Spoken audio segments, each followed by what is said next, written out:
Hello, hopefully you can hear us. Welcome to the first official Reforj stream ever, and the first stream from 4J Studios in months. My name is Nathan, I'm a community manager of 4J Studios, and I'm joined by Joe and Tom. How you guys doing? Say hi. Doing great. Hi everyone. How's it going? Oh, it's been so long since we've been live on Twitch. We're also live on YouTube, so you can choose what platform you're on. But yeah, we're going to do some game demos. We're going to show you everything about Reforj and maybe some new stuff. So let's get into it, shall we? What are you guys up to in the game right now? I don't know. Oh. I'm just placing blocks down and having a good time. Trying out the new corner sculpting, which is really fun. So Yeah, I guess we jump into that straight away. So we're playing on, for those who are in the Pioneer program, we're playing on a slightly later build, but with things that will hopefully be coming sooner. And so one of the issues that we had with kind of Reforj in the build that's out in the Pioneer program was that you couldn't make any corner shapes. But there is a version now where, as you can see, the sort of shapes Tom's doing to create. So do you want to kind of talk for a little bit how it works? Because it's a little bit different depending on how you use it. So we had a little back and forth between like design and software and how we're actually going to do this, and we kind of had two ideas which we kind of smooshed together in the end. So we were originally thinking it would be about, you know, which corner of the element are you looking at, and then whichever sculpting tool you've got makes that shape. But then we're like, but there's different corners for different like orientations. For example, here, let's just make one of those. This creates like an outwards stair shape, whereas if I was to do this, it creates like an inner corner shape. So it's kind of, what it's doing is it's taking neighboring elements and kind of going, okay, what corner shape should I make here, and then working it out. Yeah, so there's actually, for most of the corner shapes, there's at least two different shapes that you can make, but you're just using the same tool. It's not a separate menu you've got to go to. So maybe show with the slopes as well, because it kind of does something similar. That's your default one for a corner, because that's like an inwards, you know, if you're building one of these kind of builds, you've got that. But however, you can also create that shape. Yeah, so we've got like two different corner, and hopefully it's intuitive. We're still playing around with it just now and getting a feel for it, but you know, early access, I guess. Well, one thing to mention, because when I first saw it, I was like, oh, I hope that's not too fiddly or needs too much precision. But like, it's actually really generous. If you kind of aim, so even though the UI element's quite small to show like it's this corner getting broken, you have quite like a wide range. Like, you don't have to be really exact. And it also does the same rules for normal sculpting, whereas if you sculpt one and then keep moving, you'll keep making the same shape down a row. You don't have to be like perfectly accurate every time. I'll build something. I'm going to create something as well. Switch over to here, but I can do something like this, where if I sculpt the corner of that, and then this, that is basically the start of a pyramid. Yeah, and like off angle as well, like not aligned with like the voxels. It's like, I've not put it to use yet, but you know, give someone a bit more time and I'm sure they can come up with some cool shapes and designs. It's funny because it doesn't seem like the biggest thing in the world, but it's like it changes it so much, because these sort of shapes used to be in the game, but through a much less intuitive version. That was back when there was hundreds of shapes you could create by sculpting things multiple times, and it all sounds great, but it all took a little bit too long and was a little bit too fiddly, and so that's why we simplified it. But then now it's sort of gradually enabling those things, so we can sort of build the sort of things that we kind of used to do with earlier builds, but now it's kind of much easier. And so we're really looking forward to people having a play with it and seeing kind of what they're able to create. Because I mean, one of the big things is that if you broke the terrain, you could never make the same sort of shapes. Like these sort of angles you see in the grass, you could never create. Like once they're broken, that's it. And so you will have like weird shapes. Now I think you can make basically any shape that the natural, at least like the grass and dirt Most can shapes. be. There are a couple of exception shapes, and I'm not going to go searching for them. But we're thinking of ways how we introduce those to the game, or if we do. Well, if players, if you're finding a shape that you're like, I want to remake that. I want to see what the appetite for those kind of shapes are. But it's like we're trying to keep things simple. So we don't want to fill up the sculpting tool wheel with a billion different tools. We really want to make corner sculpting part of the other tools as opposed to another new tool. And we do think there will be a demand for like lots of tools with lots of niche uses, but for now, like our default set and at least current set is a much simpler set, so we're not overwhelming new players as well. Yeah, but we will be adding more shapes. There's a few that we're thinking of already that are ones we've been getting requested as well. So there will be more kind of added to that sort of base set. So yeah, the plan for the stream is, so Tom's going to be just building as we chat. If there's anything in particular that you want him to build, bearing in mind we have about an hour to do it, so don't go too crazy. But if anyone's got any suggestions in the chat to kind of give Tom a little bit of a test or a challenge, we can do that. And then also Nathan's going to be looking through and just answering as many questions as we can. So if there's any questions that you have about Reforj, about its development up to now, some future plans, obviously we can't say everything because we want there to be surprises, but we'll answer as many questions as we can. For sure. I see Squid's in the chat. Hi, Squid. Squid says, "Are wheels in the game yet?" Oh, you can make smaller circles now than you used to be able to, like kind of more of a sphere-like shape with the corners. Yeah, I could create like, oh, not that one. If I did something like this, not picking the wrong shape every time. Something like that. I could create like a hemisphere, so you can make like a hubcap of like if you were to make like a large, I don't know, round-looking vehicle, you could do that. That's so cool. I know Squid really wants like drivable vehicles. That was I chatted to him the other day. That's the big thing he wants is drivable vehicles. Things too. We'll get there one day, I'm sure. Yeah, I mean, I'd mentioned to him that in older builds of the game, before it was Reforj, when it was a tech demo of the Elements engine, there were vehicles running in the game. They don't fit within the world and the lore of Reforj, so we'd have to rework them. But tests have been done to make sure that vehicles work, because it's obviously a voxel-based game. It's, it's all jagged and blocky and stuff, so there had to be tests to make sure that you could drive a buggy or this giant one wheel, over the terrain and it would work, and it does. And so that's fine. The engine can handle it really well. So I think that was sort of like the point of like, okay, the engine can handle this, but now we want to make like a survival game, and we need to work our way there, because a survival game that you could just instantly craft a car and then drive around, it doesn't feel like you work towards it. So one of the things that we don't have yet, but we'll hopefully have sooner than later, is like a storage container. And so there's sort of certain things that we want. There's a priority list of, we want to get more of like the basic survival fundamentals, things like a cooking station, a smelting station, storage, those sort of things. And then once we've kind of got those fundamentals in, that's when kind of some of the crazier, I guess, more exciting stuff will be added. But we've got to get that first basic right first, because otherwise that initial game loop just won't be fun. Someone in chat earlier asked, will it become easier to sculpt the underside of an element? That's a good question. I think I know what you're talking about. It's like where, say if I want to sculpt I can't reach the underside of that. So you'd have to dig under to then go up. You got any thoughts about that? The only thought I've had is I want to be able to do it. I just don't know how yet. So I got some thoughts in my head, but I don't want to share them just yet, because I don't want to commit to we're going to solve that now. Yeah, I think that there are ways it could be done. There are things we do where, obviously with the corner sculpting or with the column mining tool, where on an element you look will change what is happening, so that could be a possibility.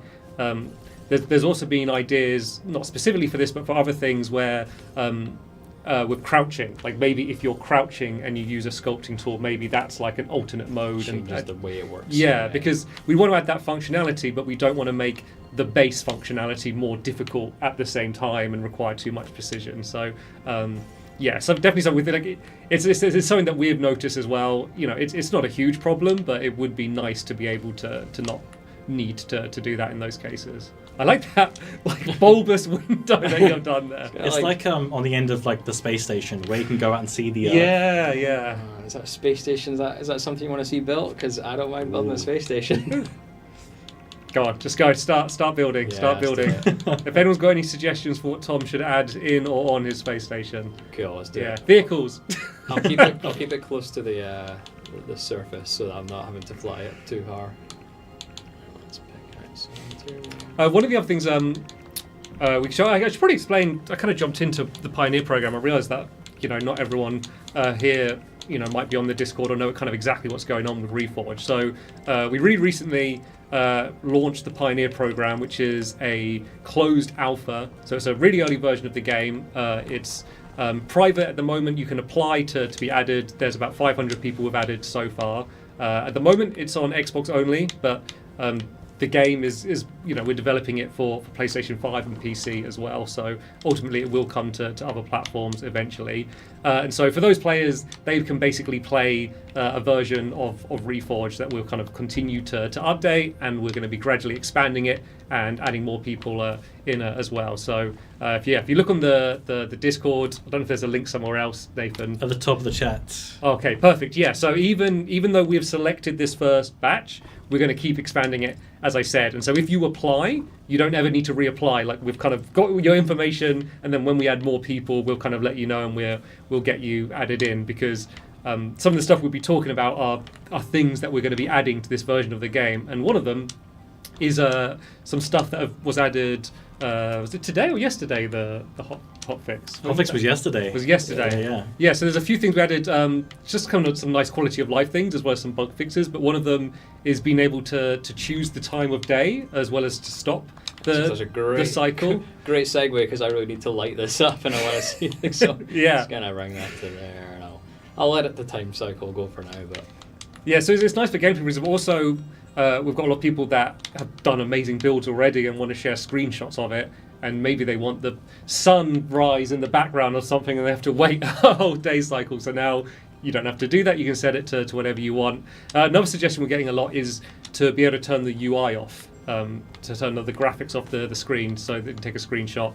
So that's something not in yet. That's definitely something we're going to be adding in, as well as some other ideas we've been discussing today about kind of camera tools to enable you to be able to kind of get some cinematic shots. It's things that we've shown before with the Elements engine. We've got to try and get I guess a bit of an easier version into the game that won't be too complicated and require a mouse and keyboard to work.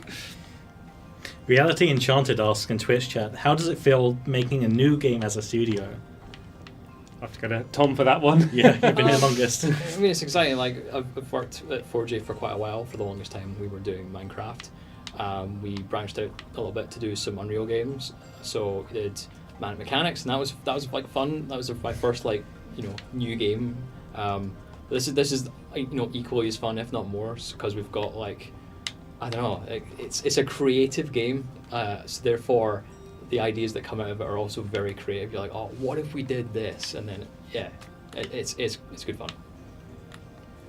Squid asks, out of everyone's gaming experiences, what are certain elements from games you love to see in Reforj, especially in terms of replayability? Or you'd love to see in Reforj, sorry.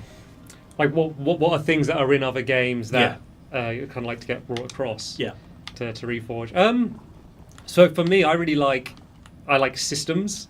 I like things that have a lot of uses. So we always kind of discuss in the studio about things like, and I don't know exactly when anything like this will come, but things like adding like a ball, like a physics object, which might not have a very direct, obvious use, but like players will come up with cool things. I know I'd come up with cool mini games and things that you could do with it. So one of the things that I kind of really want to do is I always I always want like less things, but each thing does more. is kind of the way I think about it. Is I want to give tools to players for them to come up with things to do with them, and so that's something that I'd really like to bring forward into Reforj, and I'm sure we can. I've just been distracted by the tunnel down there. It was just behind our face cam. I don't know if chat can see it. Am I seeing things that was behind you, maybe? Further down? There it is. Oh, hello. There you go. It actually really blends in with your build. It kind of like camouflage. It's like, yeah, I'm out of here. We've got so many questions coming in, so I'm taking loads of notes. I want to go back, if you don't mind. Yeah, go to for the it. question of like the things I want to see as well. Yeah. And for me, I think it's like automation and being able to like you said actually earlier, like build things within, like almost build a game within a game. Yeah. So like, I love like any game that gives you like a circuits or things to pull a lever and suddenly something happens over there, or things that control multiple things at once. I think once you've got that in a game, you can just it gets away with you, and suddenly you're creating all sorts of wacky contraptions. So we'll have to see some of that. And that's something we've been asked about a lot. And we've always been a little bit cagey about it because it's not something that's coming soon, but it's something that as a studio we're really excited about bringing. Like I remember spending a lot of hours playing Halo 3 Forge mode and setting up same. man cannons and fusion coils and explosions and all of these, using all of these things that were meant to be for a multiplayer FPS and making like a rat race style thing or puzzle like labyrinths and stuff. So I'd love to bring some of that stuff forward. That's actually where I started on YouTube doing that sort of stuff. We've got loads of questions about like when will the playtest, like when will we do new waves, when will it come to other platforms, and the answer is we don't know. We haven't logged in a specific time, and if we did, we don't know if we can commit to it yet.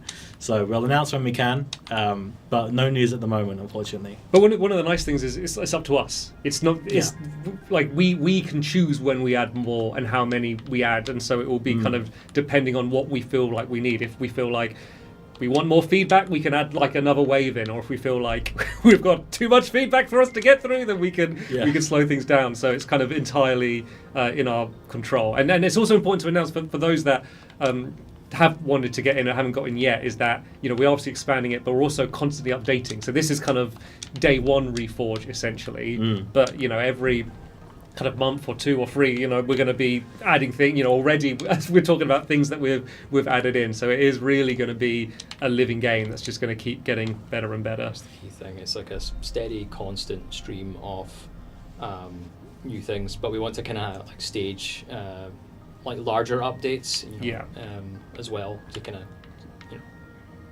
make sure we're adding substantial things to the game as well. Elodie Dot asks, why are some of the sculpting icons red? I think it's the kind of sculpts you make, right? They're different, like color coordinated.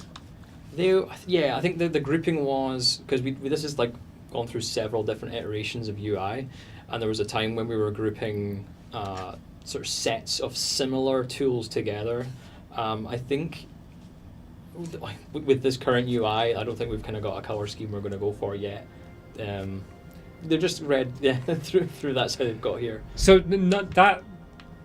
this UI is essentially, they essentially call it like developer UI. Like this isn't the in-game UI. I think it's okay as it is. I think it's totally usable, but it is very unlikely to be the final form of what it becomes. And I actually think there is a task for kind of matching up colours with the UI elements in game and on the menus.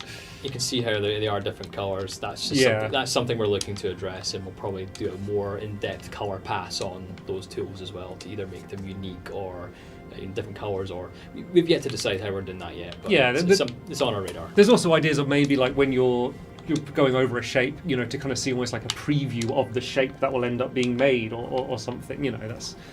I'm not saying that's going to happen, but that's another possibility. But yeah, that'd be a good thing to hear people's kind of feedback on. Cybergrape UK says the icons are red because they're evil. I like that. Evil slopes. Sometimes the easiest explanation is the best one. Amazing. A couple of people have been asking about the music, where it comes from and what we're doing with it. Do we know what's happening with the music? So is it okay, so is it Gareth? What's his name? Gareth Coker? Yeah. So he composed a lot of the music you hear in the game. There's also an in-house music guy called Stuart Hoskins who's done lots of the music and the sound effects as well. But people seem to be really loving the music overall. So I guess kind of expect more of the same. But yeah, keep giving us feedback for what you like. Adrian Mark asks, could you tell us what the numbers at the end of the update number mean? I can tell you what some of them mean. Yeah, I don't know how much I want to like say in detail, but I think it's pretty obvious that there is the date in there. Yeah. Some of those numbers refer to what kind of branch we're on internally, and some of them refer to other things.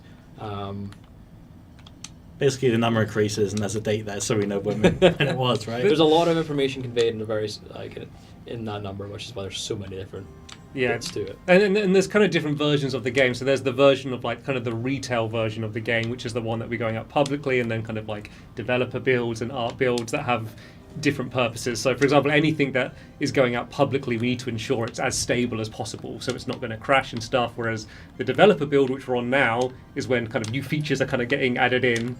So but there's another branch which has even future features and way more experimental. Things we really don't want to show off just yet. So if the game does crash, it's not our fault. Although it seems to be doing all right so far. Put that back and lock that in place, because. On the topic of everything being red, I just lost the comment. There's so many of them coming through. Fuji says, so all of 4J is evil too, because obviously the branding is red and there's a red border surrounding us right now. Are we comment. evil? Yeah, no comment. Charlie asks, what's the plan/idea for underwater exploration? Is there anything in the pipeline for underwater? We know we want it. We know we want underwater exploration, and there was a brief time when we did have diving mechanic. We're just not ready to put it in yet because it required some more work. But essentially, we'd love to be able to go underwater, and we've already started to put some things down there in terms of like vegetation or coral reefs. So we think that's we're definitely going to be down there at some point.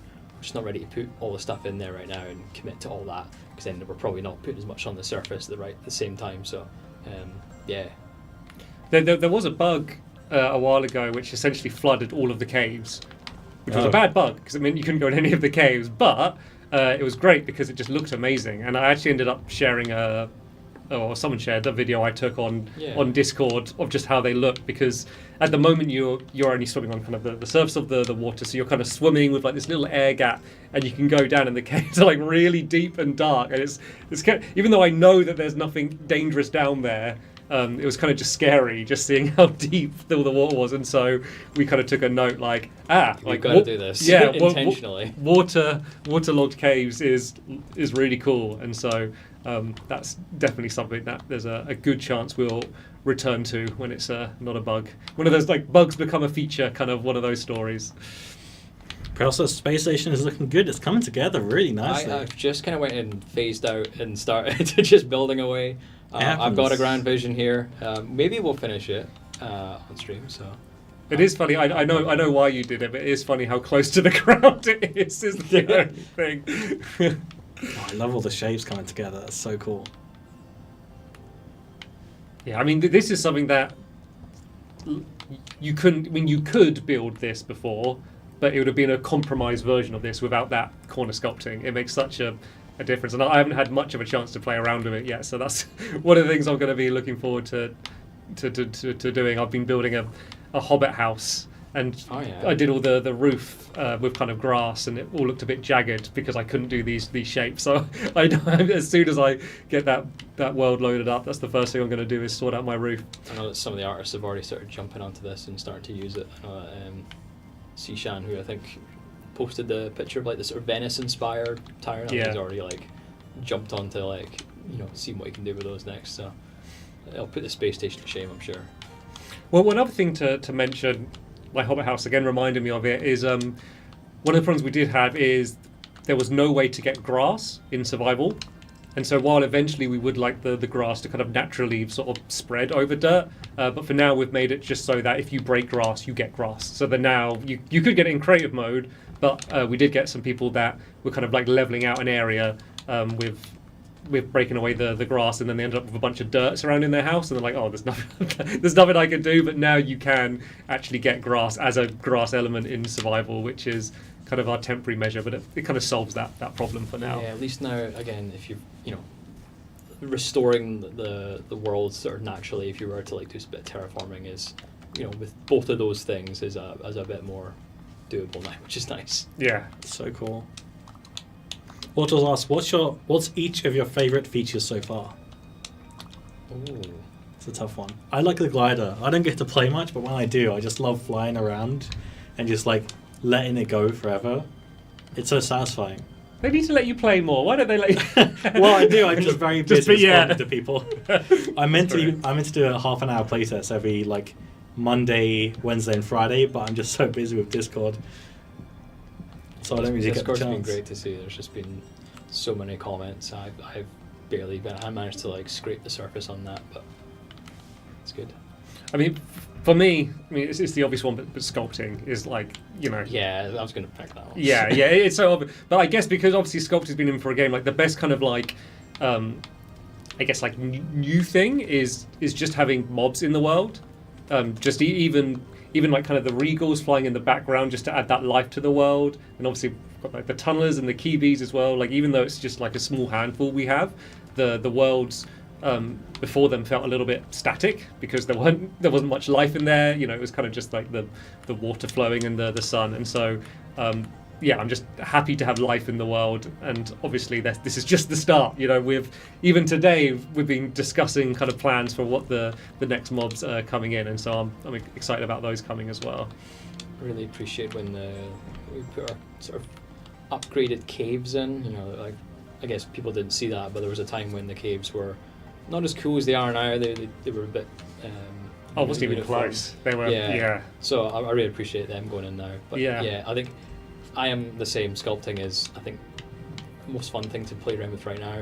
I think based on some of the things I've seen like on our roadmap and in our backlog, there'll be something that overtakes it for sure. Yeah.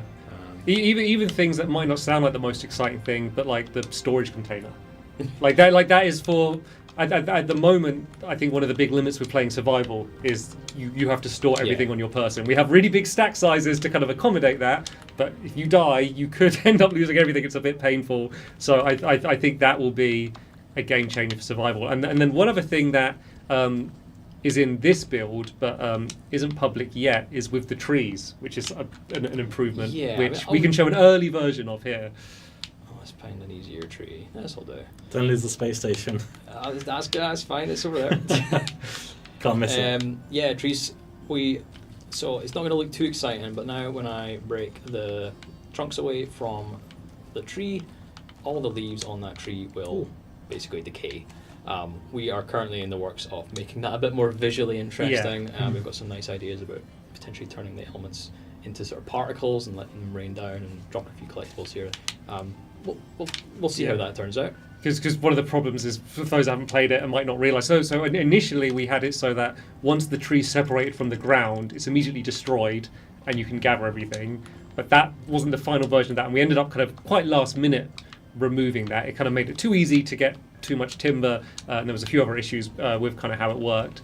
But the downside of this is we now had it so that you ended up with, you gather the wood and just the leaves are floating. And some of the trees are really big and it would be like quite laborious to break away all of the leaves. So that's another thing that once again might seem minor, but it's all of these things to help the survival experience. So I think the creative mode experience is already pretty strong. You know, you could spend hours doing what Tom's doing now, but the survival experience is something we're trying to get up to a similar level. On the tip of the iceberg, and obviously, you know, being gameplay designers, that's kind of what we're most excited about going next. Yeah. We don't have a lot to show in the build just now, but there's a lot of potential, at least, I hope. Squid has asked, what sort of combat will be most prevalent in the game? Swords or shields or magic? Swords and shields or magic, so I'd say. So like there won't be like magic in terms of like there's aura, which is I guess kind of magic like, but it's not like spells. We're not kind of going down that route. And then also it's not, you know, it's not like a fantasy game in terms of you're not going to have like an iron sword and shield. You know, you come from I guess like a high-tech colony that has advanced tools. So you could kind of assume that the weaponry would be equally advanced, is I guess probably as much as I can say now. Get speculating, chat. Yeah. If you have ideas, tell us in the Discord. Give us your ideas in the Discord if that gives you any inspiration. Oh, so many questions I have to get through. Elodie says, add some solar panels to the space station. Oh, that's the plan here. That is definitely the plan. So what are you going to do? Like glass panels? I think I'm going to make... I'm probably going to make it just using the resin for now, but I will maybe add a glass layer if it's feasible. I don't want to make the panels too thick. What would ice look like? Would that look weird for solar panels? Well, let's do a material sample down here. Ice in it.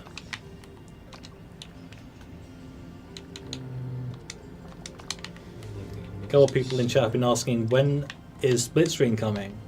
Don't know if we have plans for split screen, do we? Yeah, I mean, it's not something we're currently working on.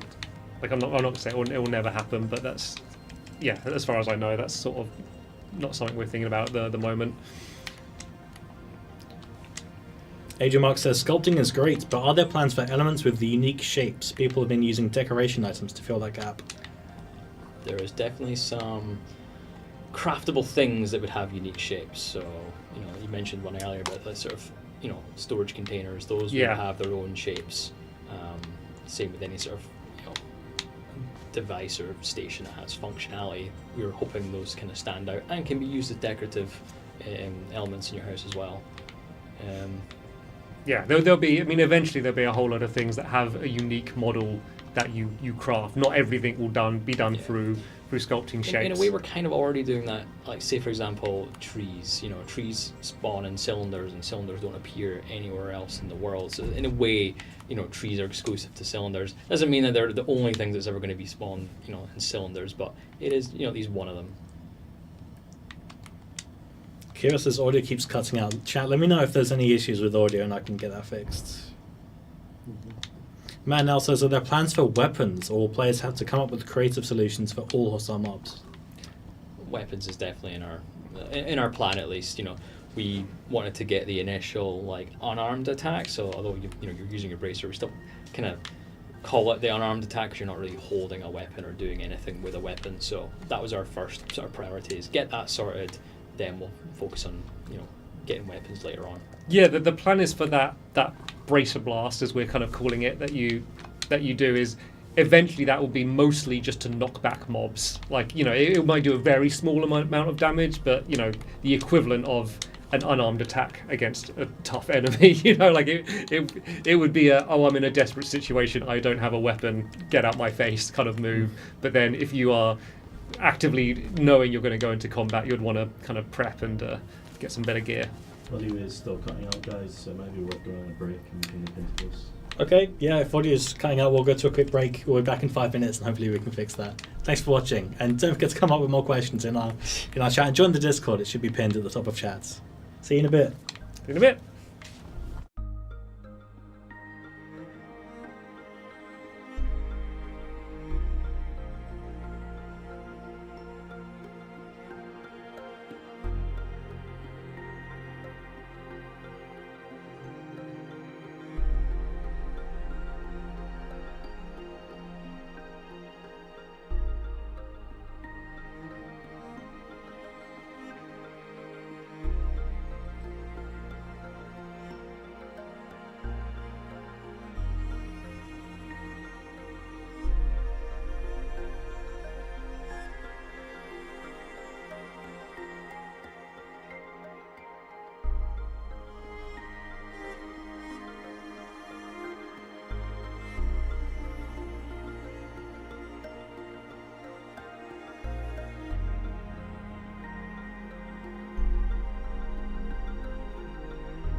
Okay, we're back, and we've made a bit more progress on the thing. This is where it cuts to like, oh, I've done it in like 2 minutes. Now. Yeah, That's what I made earlier. Very convenient.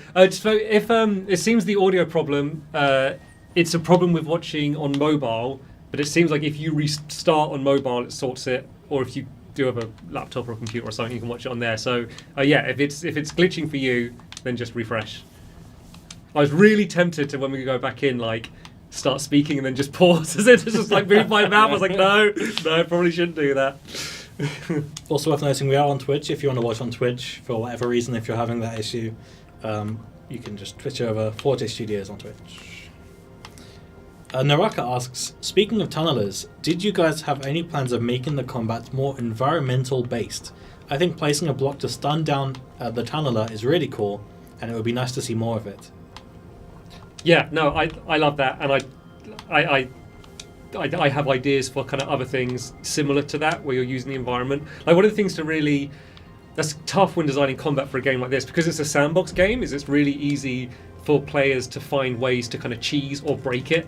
You know, it's like, oh, there's this thing that runs up to you and punches you. It's like, okay, well, what's stopping the player just kind of piling up to get away? You know, like, because the more tools and power we give to the player, the more opportunities they have to kind of essentially trivialize combat. So when we're kind of designing these mobs, kind of one of the things we're always kind of considering is, like, it's different to most games where, you know, a traditional action game, there's like an enemy and you in a room and you kind of have to bang heads until someone wins, whereas the player has so many options to wingsuit away or to tunnel into a hole and block themselves off, and so we're constantly considering that, but we also want to empower the player. We want to say, like, hey, you know, you have a whole mountain's worth of elements in your pocket and you can use them and build walls and so, like, we don't want to create scenarios where we take that away from players. We want to empower players to use them to defeat mobs. There's some emergent, like, combat techniques that come out of stuff that we're not even intending to be part of combat. Well, like, you know, for example, we add,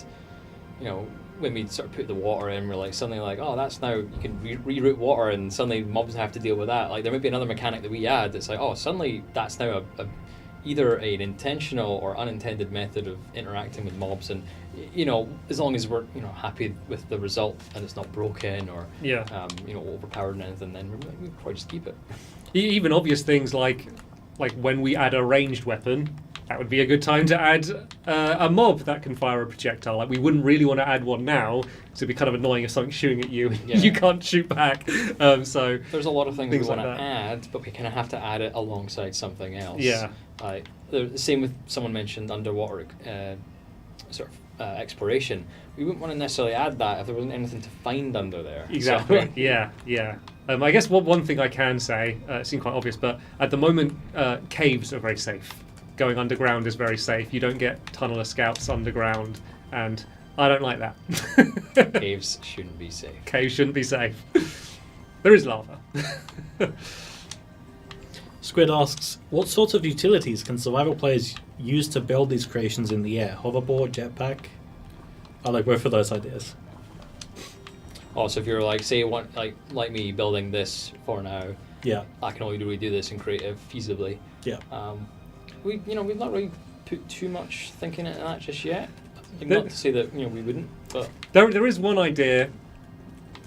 I'm pretty sure talk about too much. I'm going to see if I can jog your memory. An idea of I'm trying to remember. an idea of a special I remember. thing. I got it. Yeah, that was a good one. Yeah, there are ideas to kind of bring, I guess, some basic elements of creative mode into survival mode in some ways, to kind of remove some of the more laborious aspects of these sorts of games. But you've got to be careful, because, you know, while we are both fans of tools like that, or like automation, so we don't want players to be able to game their way out of the game. If we remove too much friction, you know, you think, oh, that's good, but then it can kind of become boring. Yeah, So a little bit of friction is good. yeah. So we want to, you know, we want to make sure if you are playing in survival mode, you've chosen to play in survival mode, so no, you are going to have to kind of gather your resources, and if you do want to build something in the sky, there needs to be some way that, you know, you kind of need to work a little bit before you can do that. Otherwise, playing creative mode, if you want to be able to do whatever you want, the creative mode's there for you. We're like half a station, a quarter of a station. So are these the solar panels? Yeah. Or build another pair up there, plus a pair on that side, plus whatever stuff going on here. Are you what about the interior? Look, we've only got so much time here to make an airlock. Just don't go in, you get stuck in it for 6 months. Ninja asks, not the Ninja, how do you guys come up with the name Reforj? Wasn't Wasn't that you, Joe? No, it wasn't me. So it was kind of a few steps. So the original name for Reforj was from Squishy. Oh, Yeah, they came up with Reforj, but then we were kind of having a brainstorm session with a bunch of different names, Reforj being one of them, and then Paddy, the CEO of Forge, came up with the spelling. So it was kind of like a bit of a collaboration. That's how we got Reforj. We actually had a working title for a long name, then we had another name that we all liked, but just we weren't able to secure it basically for boring legal reasons. Someone else kind of had copyright on it. And at first I was really upset because I really liked the other name, but I was actually just thinking the other day, like, if I could now change it or change history, I don't think I would. And I think it's just I'm used to Reforge now. Yeah. I did prefer the other name, but now I don't. I really like Reforge. It kind of just has to happen. Like it's you have to kind of go through those steps to get something right in the end. Yeah, there's no going back now. Yeah, no, I mean now obviously I wouldn't change it now, but like I wouldn't even want to rewind time and change it if I could. I like Reforge. I like the way it ties into 4J, and I think it fits the game really nicely. Pearl asks, will there be an upgrade system for tools, and what might that look like? Definitely got sort of tools progression in the works in terms of like we know we'll probably want to have different like ways to upgrade the mining bracelet on your hand to do more things. So whether that's more tools or being able to obtain more materials, that's kind of the way we're going to go do things there. Yeah, and one of the other things is, as well as kind of that linear progression of upgrading it, the kind of longer term progression is kind of adding more ways to kind of modify and more abilities it can use. So, for example, with these tools that Tom can bring up here, like there's the column mining tool, which is really amazing, but it's really powerful. So it might not make sense for you to have that day one. Yeah. And so there's plans for how would you unlock that, as well as unlocking other tools, not just shapes, other tools that you could be able to add to that radial wheel and customize it. And some of those things will be easier to get, some of them you may start with them, some will be much more difficult. So it's not going to be so much, I had the level 1 and now I have the level 2 and it's just stronger. While we will have that type of linear progression, a lot of the longer term progression will be about just unlocking more capabilities that will either give me new powers that I can do, new tools available to me, or kind of new building shapes. So that's kind of the way we're focusing on it. Manel asks, would you consider an ability to 3D color elements, for example, purple grass and bricks? Asking for fellow purple enthusiasts. I don't think that's come up. No, that's a brand new concept right there. Yeah, so it would keep the existing texture but just change the colour of it. I've not actually heard that suggested either. But in the Discord. Yeah, I mean, one of the things, obviously, we have the resins in the game. At the moment, they're only accessible in creative mode.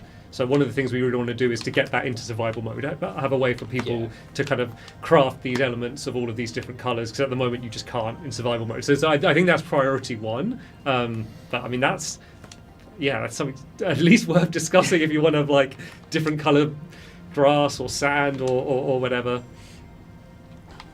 Paul asks, do you plan for all shapes to be available from the moment you start a world, or do you have to are we locking some behind progression? So, Joe hinted it already about the column tunneling tool being something that you wouldn't just have at the start of the game, and I think we're going to go with that same approach with shapes as well. Because although we have a smaller set right now, there are potentially other shapes that we are going to add and that we want to add, and we don't want to overwhelm the player when they first enter the world. We've got an idea of how we're going to gate that behind a sort of simple progression, so that you aren't just loading up say for example new players loading up this game and going, there's just too many shapes, too many things to do, quite overwhelming. So we want to make sure that we're not overwhelming players in that. So we've got some ideas for progression, how we're going to do that. Will there be some sort of story mode or campaign? That's probably too far out, right? I mean, there's no plans for what it sounds like they're saying, a story with cutscenes and NPCs and that type of quest and goal. Is that's not the design for the game overall. So that is, obviously we're early, anything could change, but our current plans is that's not what we're going for, which isn't to say that there won't be a story and there won't be a lore, that but we won't be presenting it in that sort of linear storyline. You're finished, credit rolls. That's not something we're working towards. It's more the kind of game that drops you into a world, and then you can uncover like clues and ideas of things, but not necessarily you're not being hand-holded and like there's a person talking in your ear telling you, go and do this now. Yeah. We call it archaeological storytelling, which is kind of what we say internally, but I think that kind of applies well to what it is. And that's something else that we're excited to kind of get more in. And already from what's in the game at the moment, even some of the flavor text that starts at the beginning of the tutorial world, I've already seen some people on the Discord kind of digging into that and trying to work that out and speculating where is it set. Okay, it's not on Earth. What are these creatures? There's a tunnel of Scout. Does that mean there's other tunnels? I've already seen people speculating a lot of stuff, and so I guess I'll say as we continue to update the game, the sleuths in the community keep sleuthing. There'll be things for you to discover. Looking forward to the wiki page of trying to piece things together. Yeah. See, shout out to the people that are doing the wiki. That with the Reforj wiki is incredible already. How good it is day one. Well done, everyone working on that. So cool. Go check it out. I think it's wiki.gg. I don't know any more than that. There's a whole thread of people working on it in the Discord already. So for you guys, just keep doing what you're doing. Don't forget to add this build to the list of builds. I was going to mention that earlier. It's yeah. There you go.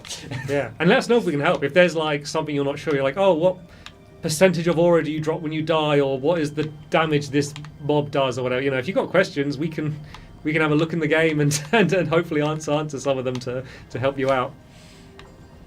Evan VO asked, what do you think is the most challenging part in development at the moment?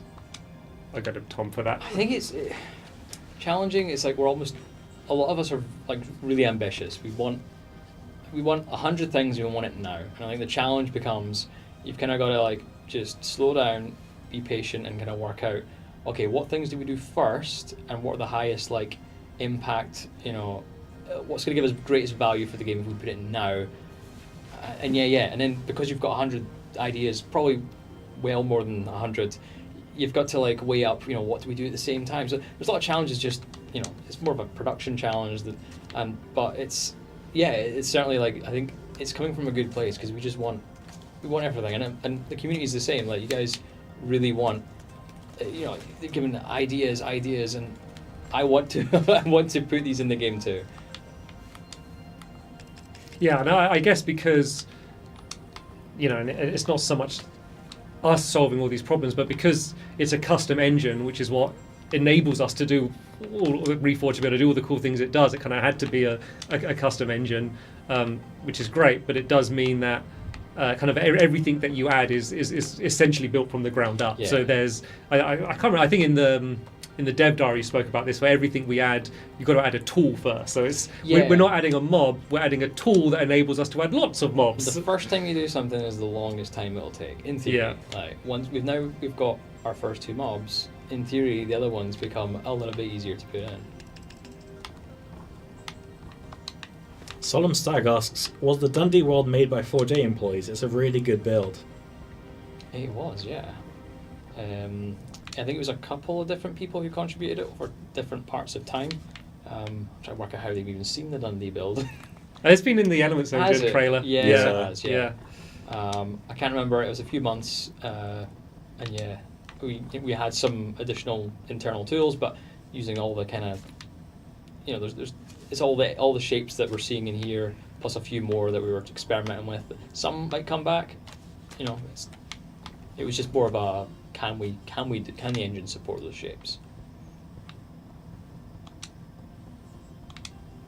A couple of people in chat have asked for additional sculpting tools. New OG Gamer asks, would you consider making a paintbrush-like mechanic that allows you to paint more detail and make it more personal?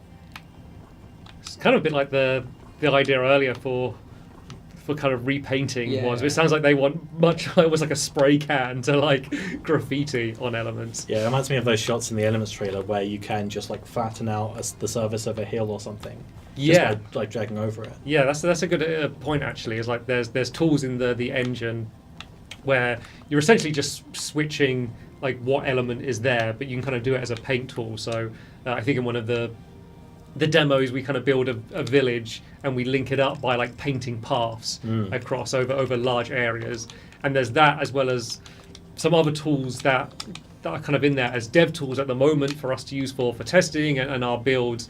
And a lot of those we want to kind of tidy up and make better, make them consumer ready, make them easier to control with a controller, and bring those into the game. I was discussing to Tom earlier.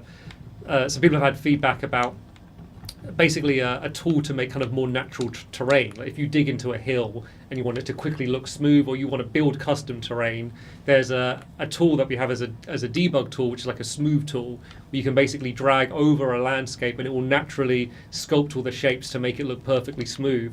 Yeah. And I actually think something like that could probably work in survival if it's balanced enough that you build and it's a thing that you're holding and aiming, maybe on a smaller scale. There could be a version of that because you're not changing any of the elements, you're just changing their shapes. So bringing things like that into survival, I think would be cool.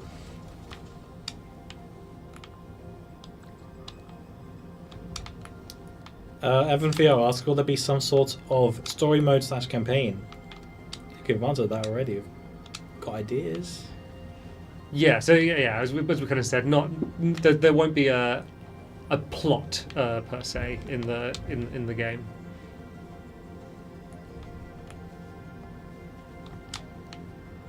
Zeus 2005 asks, when will there be elements of all colors, kind of like Minecraft Wall or Concrete? So that's in, but creative mode only. So we have these different resins. What we need to do now is basically make a process for making these resins, and we've kind of got a solid idea. It's just a case of, in our survival game, we haven't quite got to the point where we even got stations yet. So we're not gonna we'd only add a material to creative if we can also add it to survival. This is kind of the exception because we really wanted to have a variety of different colored elements there. So rest assured we will put a process so you can make them in survival. That's ultimately our goal. Is we want anything you can make in creative, you can make in survival. Anything you can make in survival, you can use in creative. Yeah, it's definitely coming. It's just not as high priority as some of the other stations, which is probably understandable. But yeah, there is a design for it. We kind of have an idea of how we want it to work. Pearl asks, currently is the entire world simulated or loaded? When growth-based objects get added later, would they be loaded anywhere? It's a tough one. Tom? So the world isn't. I don't believe the world is fully simulated. A large amount of it is at least rendered, and but I'm not sure how much of it we simulate as well if it's a smaller distance. But we do know that obviously we can't just expect to fully load and simulate everything. There might need to be a sort of another layer that kind of calculates those things. So when you leave an area and you re-enter it, it's kind of like updating on the fly. We really don't know how we're going to do that yet. We've not sort of ready to share the details on that exactly, or it's not fully finished. So yeah, like for the mechanics that we've added, it's not posed a problem yet. Yes, but with things that we will be adding, it will, and so then that's when those problems will be solved. But Tom and I aren't the programmers, so we'd be working with kind of the software team to kind of work out. One of the absolute priorities is performance, and so we don't want to add anything that's going to hurt kind of the 60 FPS performance. That's kind of the kind of priority, basically above everything else. And so we'd have to work out our system to make sure that we can keep the performance, and also that once multiplayer is in the game as well, that it's going to work when you have multiple players in the same world. Hero Gamer 43 asks, will we be able to customize our character? Yes. Yes. Yeah. you will. Pearl asks, I haven't timed it yet, but how long is the day and night cycle? So it is, if I remember right, 20. So 1 minute is 1 hour. So 1 minute of real time is 1 hour of game time is 1 hour, 1 minute of real time. So 24 minutes. 24 minutes. Yeah, 12 and 12. And as of the hotfix, you can now change the time of day at any moment in creative, right? Yeah. So I'm thinking this will look good at nighttime because we can pretend it's space. I love the way the lighting changes. If you go down and look up, we can really pretend. Wow. And hope that the clouds is a This is maybe the one thing not selling it. Looking great though. Daniel asks, have you thought about allowing two different elements to occupy the same space, like half slab, half slab? This is something I think is, again, us as humble designers would love it, but it's a more of a can we do it on the engine level? Right now, a single voxel kind of can only store so much data about itself, so it knows, what shape it is, what material it is. We haven't added the data to say support two different things, because again, anything that would compromise the sort of 60 FPS experience, we take very cautiously. So it's not something we're currently looking at, as much as I think it would be cool. There's also a design side for just, it could get a little bit complicated or messy in terms of trying to place them and placing and sculpting and stuff. There will be 100% unforeseen issues with that as well, aside from the tech side. On a similar, very related sort of investigation we're doing right now, we're trying to look at how we can sort of take a decor item and see how we can position it on, say, a slope or a slab. Yeah, and things like plants or the torch. It's probably the stuff, first step towards that. So, because that's clearly where we need that right now. Yeah. Some Seg asks, will there eventually be a wave of PC playtesting? I think eventually we'll try and get around to as many platforms as possible, but it's way too early to tell right now. Yeah, I mean, Reforj will definitely be coming to PC. The Steam page is up now if you want to wishlist it. So it's just a matter of when, not if. Hoy Curb asks, will you be able to crawl so you can place blocks under? So we haven't had crawling in. We have had crouching in the game. It was removed just for the Pioneer program, basically because it was a little bit janky, and we kind of wanted it to kind of improve it a little bit before players get their hand on it. So crouching will be making a return. There hasn't been an idea of kind of going fully prone, but for the crouching, it was proper crouching in terms of it changed the player's collision. So you could actually crouch through smaller spaces. It changed the collision area for the player. And then there's other ideas. I kind of mentioned some of them earlier. There's other ideas we have for how crouching could work in the game. So we don't know for sure whether this will happen, but we've discussed the ideas of kind of stealth. Are you quieter when you're crouching? We did have the mechanic where it stops you falling off a ledge, which is really useful in survival mode if you're kind of trying to reach over to build somewhere. So we kind of have ideas for crouching, and that will make a return. But we haven't discussed the idea of going prone and crawling. It might be quite hard with just the sort of landscape and the terrain. It might be a little bit weird. Have to again, I think we wouldn't add it without finding a use for it. So that would be our main sort of reason for adding it. Yeah, I did have the. It's just kind of an idea that we've discussed, so just take it as as my word. It's not definitely coming. But I really like the idea of crouch sliding. I just think would be cool, just because of the way the terrain is, and the idea of being able to maybe crouch slide on two legs, and maybe then you could crouch slide through maybe a one voxel space. I thought was a cool idea. It's not something we're actively working on now. It would be low priority if it was. But the idea of kind of sliding down a hill and jumping off and using the wingsuit, I think just the terrain we have in the world, the fact that it is smooth, just makes that sort of movement really ideal. Y2K Jungle asks, how can I get early access? If you head to reforge.game, you can fill out the Pioneer application form, and then you'll be in with a chance of being in our next wave if you have an Xbox. And even if you don't have Xbox, do apply, put what platforms you do have. When those platforms are available, you'll be kind of up there, top of the list, ready to be added. And you only need to sign up once, so if you've got, if you're on PlayStation and PC and Xbox, you can just sign the form, and then whichever platform you've selected, or all three, whenever you eventually get to it, then you'll be ready to go. Another question from chat. Is there a way to make a full circle / sphere in Reforj? We've got half of one on the side of the space station. Show that instead. So it'd be a 2x2 sphere. but that's how we can do it with, like, as of, whenever corner sculpting comes to the build publicly, then yeah, you'll be able to do that. So. You could make circles without it, but just by sculpting around. But then yeah, now with the corner sculpting, you can do spheres as well. Like with my one of the reasons I did my Hobbit house is I like making round windows and doors. I think they look cool, and so I was like, oh, if I do a Hobbit house, I can do those like round corridors that like link between all of the roofs. So that was the reason I did that, was just because I wanted to have round corridors that all link together, and it worked really well. There it is. Now I just want to kick it. Yeah, me too. Yeah, it just looks like it's ready to like Yeah. kick out.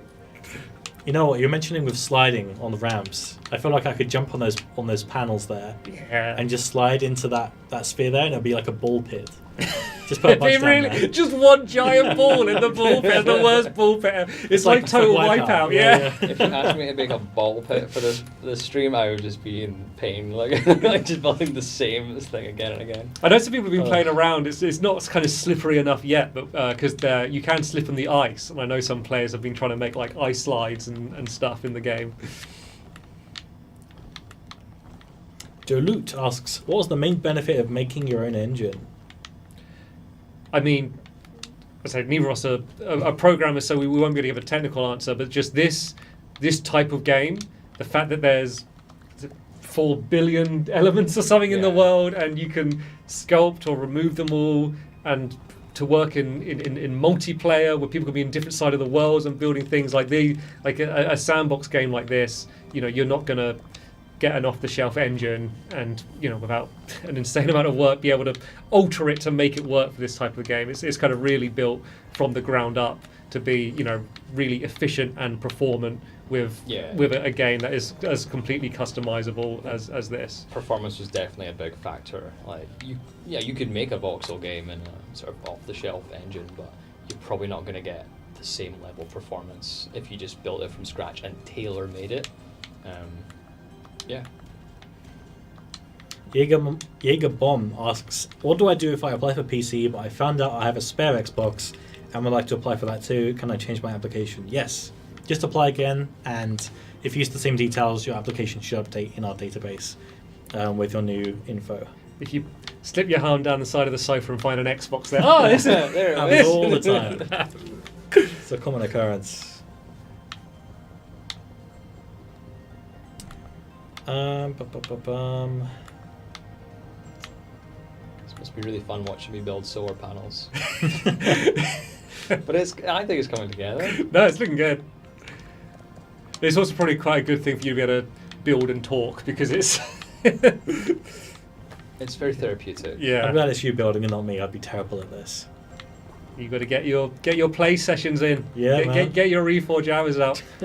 Have we released any stats yet? Has that been released? Oh, we have for Pioneers. So, if you're for the Pioneers, in your Pioneer chat or announcements even, we posted earlier this week some interesting stats about our Pioneers, and I would show you, but my Discord is just a grey screen right now on my laptop. It's on power saving mode. But yeah, we got some interesting stats about like most KBs killed, most damage taken. And once I find the channel, I'll be able to read some of the fun ones out. Have you seen this, Joe? I have. I've seen it. Like the one that made me laugh is we have poisonous mushrooms in the game that I think it's like 5 health they take off you. It's a very small amount of health, like 5% of your overall health. And there's one person who's died by eating one of them. And Tan Ray. yeah, I have it you here. got it? Oh, there we go. So Wanna most read out some elements of the fun placed. Most elements placed is Glitch the Fox with 82,000. That is a lot of elements placed. I wonder what they were building. I'd love to know. Most elements broken was the Cowtown with 115k. I did some research into this and found that they were posting videos on YouTube of like making an airport, or at least a runway for an airport. And they mentioned in the video like terraforming the entire like area so that it's completely flat. So that's probably what that is. Super, super cool. And I've loved seeing what you guys have made. So keep that up, please. Most elements sculpted also goes to the Cowtown with 23k, probably for the same reason. Most deaths, I hate to call people out on this, but Duke's Ice has 9 deaths. I bet that's full damage. Probably. That's my guess. At the moment, full damage is really punishing, but we are working to change it to make it a little less dangerous. More predictable and more fair. That's the main goals there. Yeah. Also, Jukesy was, I don't know if it's Jukesy or Jukesy or however you pronounce that, but they were also the first person in our database of like playing the game. So they had more other than time us. to die. Yeah, exactly. They had an advantage. What other interesting ones? Most keeps killed, 193 from Nash Toys. That's brutal. I'm What going are to you say those doing? are rookie numbers during a playtest. We were basically stress testing everything, and I killed more than that in a lot shorter time. But that was your I goal, don't was feel to proud of just it. hunt them. The first Kiwi factory farm has been set up in Reforj. Oh god. Most handlers killed. That noob 620 with 30. And that's basically it. Most other deaths. Captured Pineapple 729 with 1. Most amethysts found R201 with 7. Amethysts are really rare. I've not seen any. They're really Granted, rare. I've not played that much, but wow, they are rare. Good lord. But yeah, we might keep doing that regularly. So, pioneers keep playing the game, and we'll be in with the chance of making it onto the leaderboard. The leaderboard shows up above our coffee machine, so we'll go there and That be too. like, yes, take a sip and go, someone else has killed more tunnel. That sounds like a joke, but it's actually true. We have like a 70-inch TV above our coffee machine, and whenever I go to the fridge or fill up my water bottle or anything, I can just look up and see that leaderboard and a bunch of other info.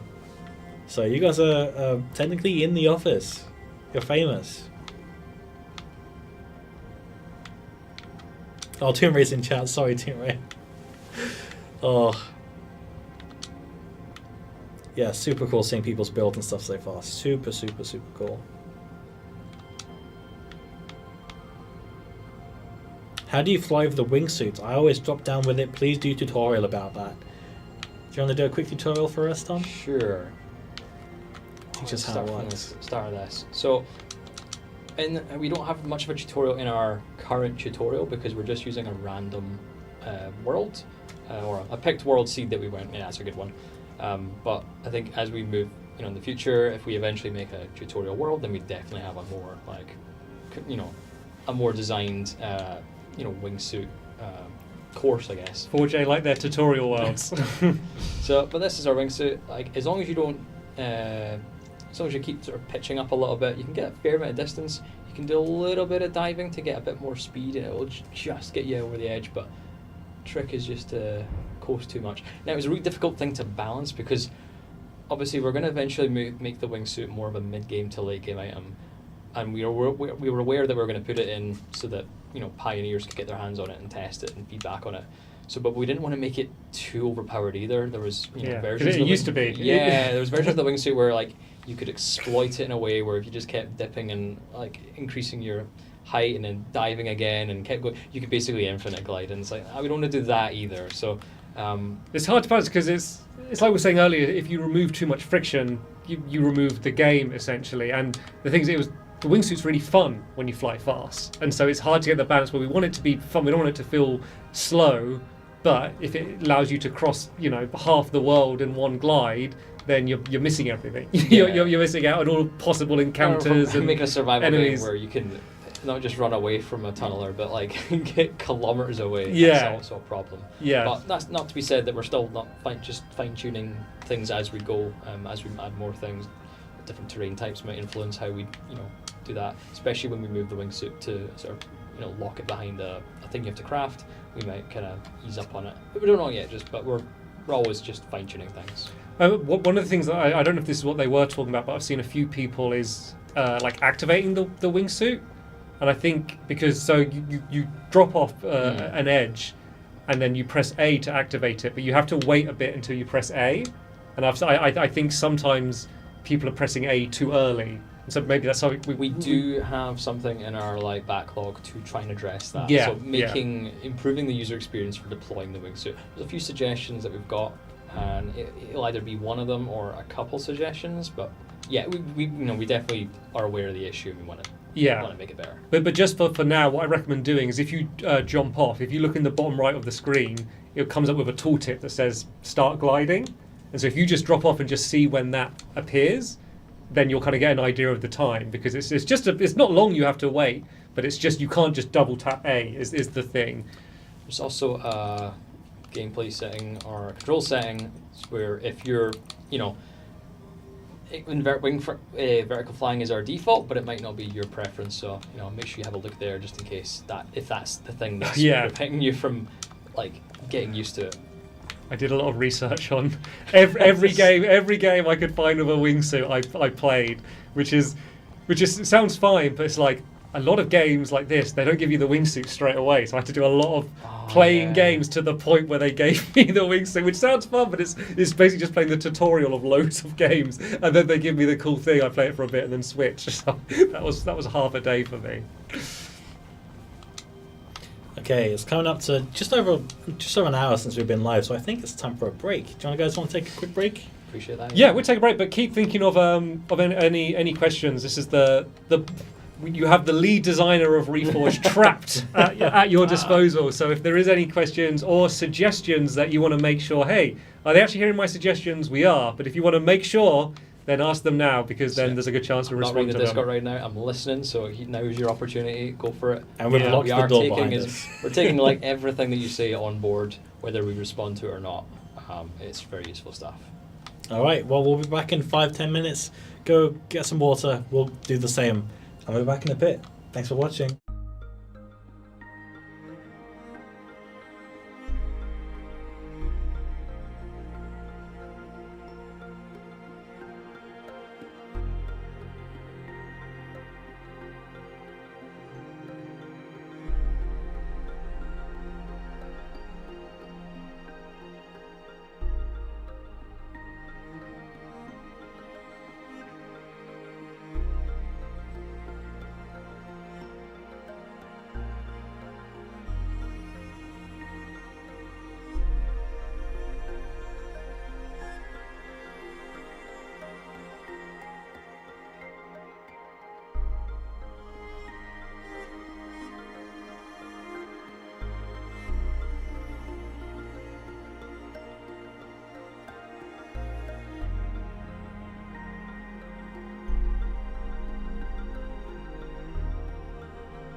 Welcome back. I didn't realise the music stopped, so I apologise for that.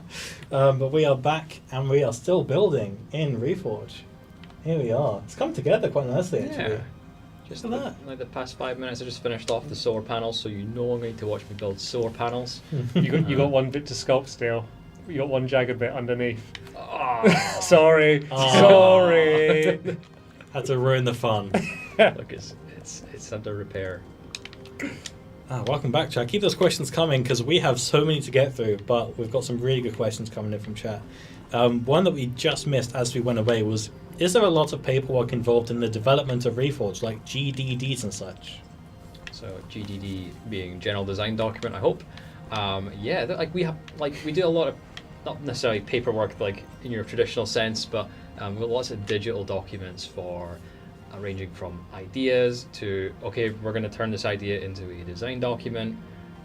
There's documentations for how we do things in the engine. There's documentation for everything, really. Yeah, I mean, for me, me more so than Tom, that's the main thing I do. Like, the main thing I do is express my ideas through documents or presentations, and then on the other end, on the in-game side, is the testing. Like that's kind of my main thing. Like the way I think of it is, it's not exactly like this, but it's almost like we're making a wiki for a game that doesn't exist yet. Yeah. So say if we're designing a mob, we're writing all of its behaviors. It will get more in depth than a wiki normally, because it's talking about all the sounds they play and the animations and different states and stuff. But essentially you're writing a wiki for a game, and then that gets handed over to your other designers or the programmers to get implemented. Yeah. But it's always a living document. It's not like we write it and then work towards it. It's something that's constantly being updated and change as the design changes. Because we're just approaching a design from one perspective. We might end up making assumptions about the engine that are wrong, or we maybe sometimes miss the obvious, or there's another way of doing things. It's like, oh, that's way easier.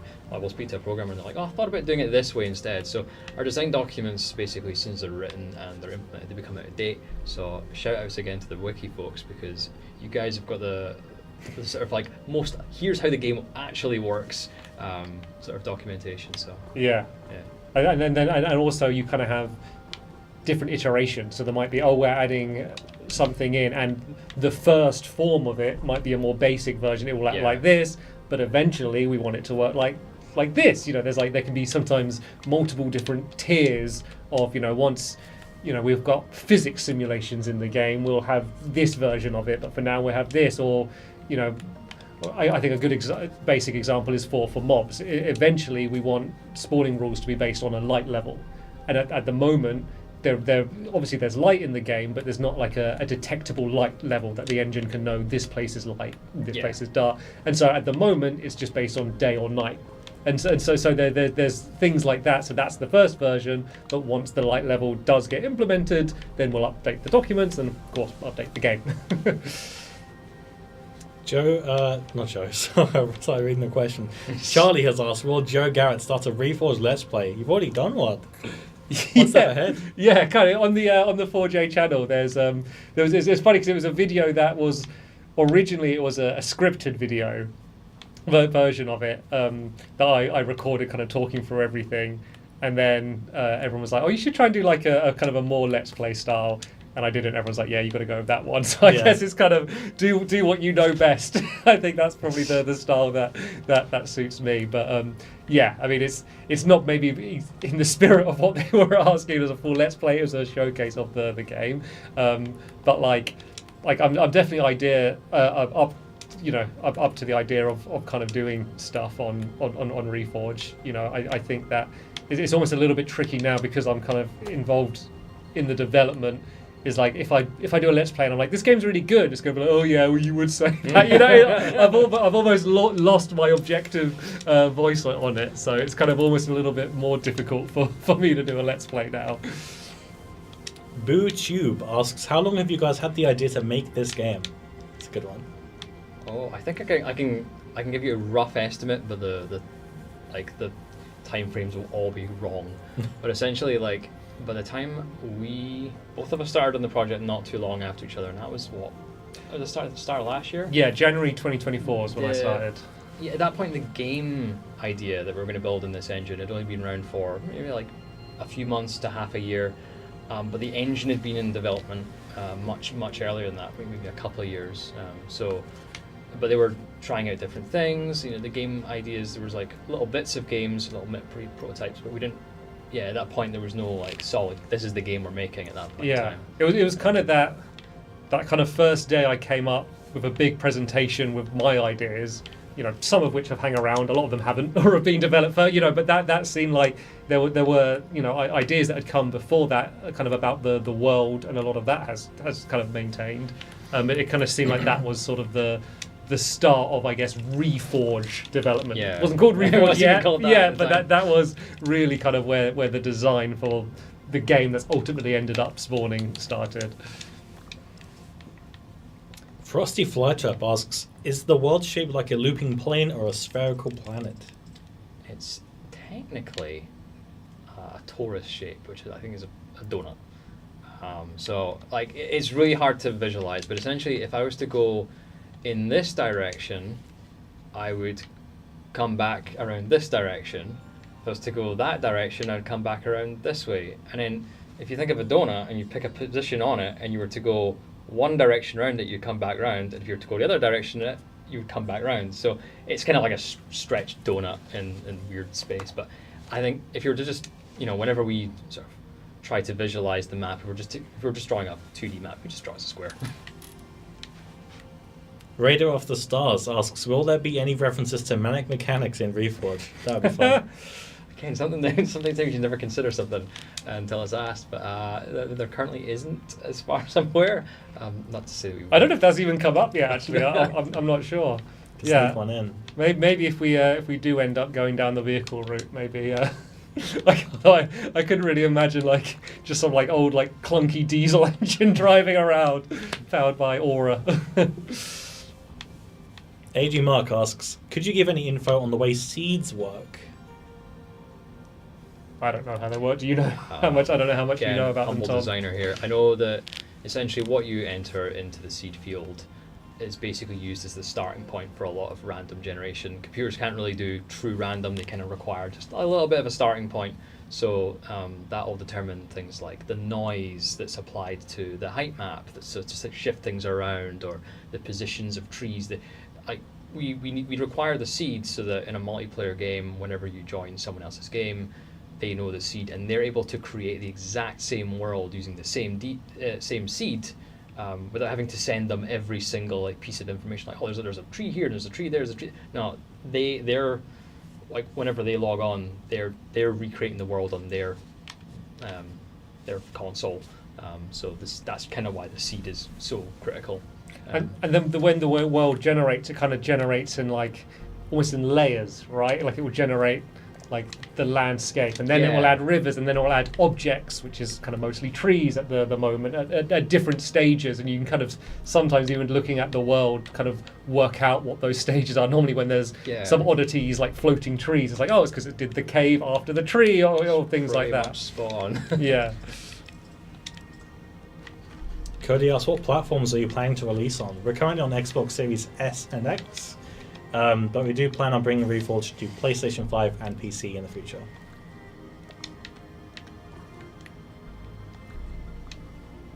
Slippery Jimmy asks, will there be a customizable super flat world option? Good name. I think we're very much, I think we very much want to have like super flat worlds.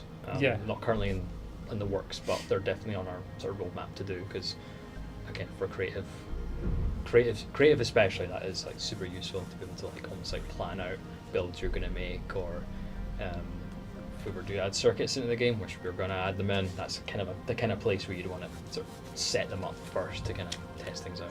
So something I'd like to do before that is just, even if we make just a flat world that is just available to play. So not custom, it's not generating a flat world, but we could with editor tools make a flat world and just have that as, you know, something that could possibly come sooner before we kind of enable like a full custom super flat world like the console edition had.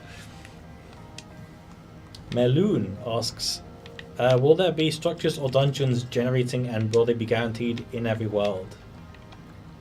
Structures, yes. I'll not share too much details on the structures we're going to add specifically, but the engine can already support adding structures. We've done it before. Technically, those trees are kind of using the same system of like it's a thing we've made elsewhere and we plop it into the game. I guess work has begun on kind of the builds and stuff that we'd do for that, but it's more exciting if players discover them for themselves. Zafri asked, did boom blocks have an influence on Reforj or the new engine? Have you guys heard of boom blocks?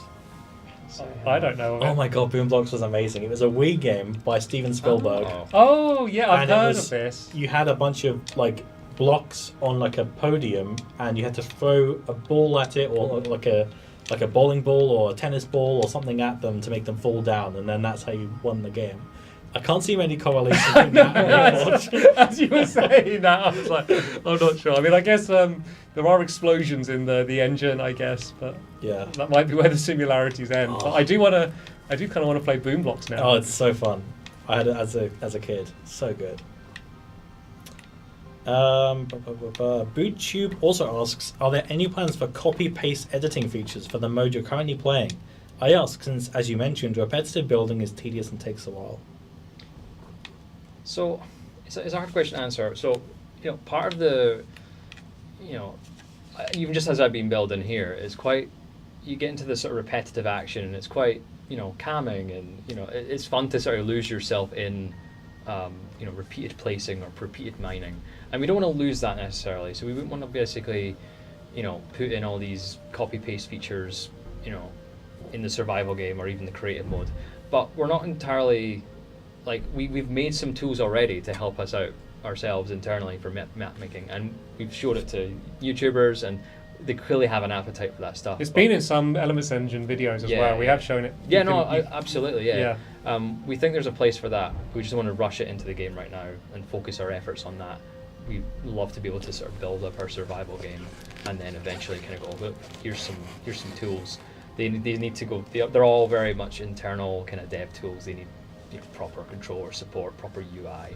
What it always comes back to from Paddy, the director of the game, is he always says we're making a game, not a tool, and I think we need to keep focusing. Even if you look at something like Mario Maker, where you're making levels, but like they gamify the process of it, with just great UI and audio. And so I think if we were going to go down the route, we've kind of internally been calling it sort of Creative Mode Plus, to enable things like terrain editing tools or the copy and paste tool.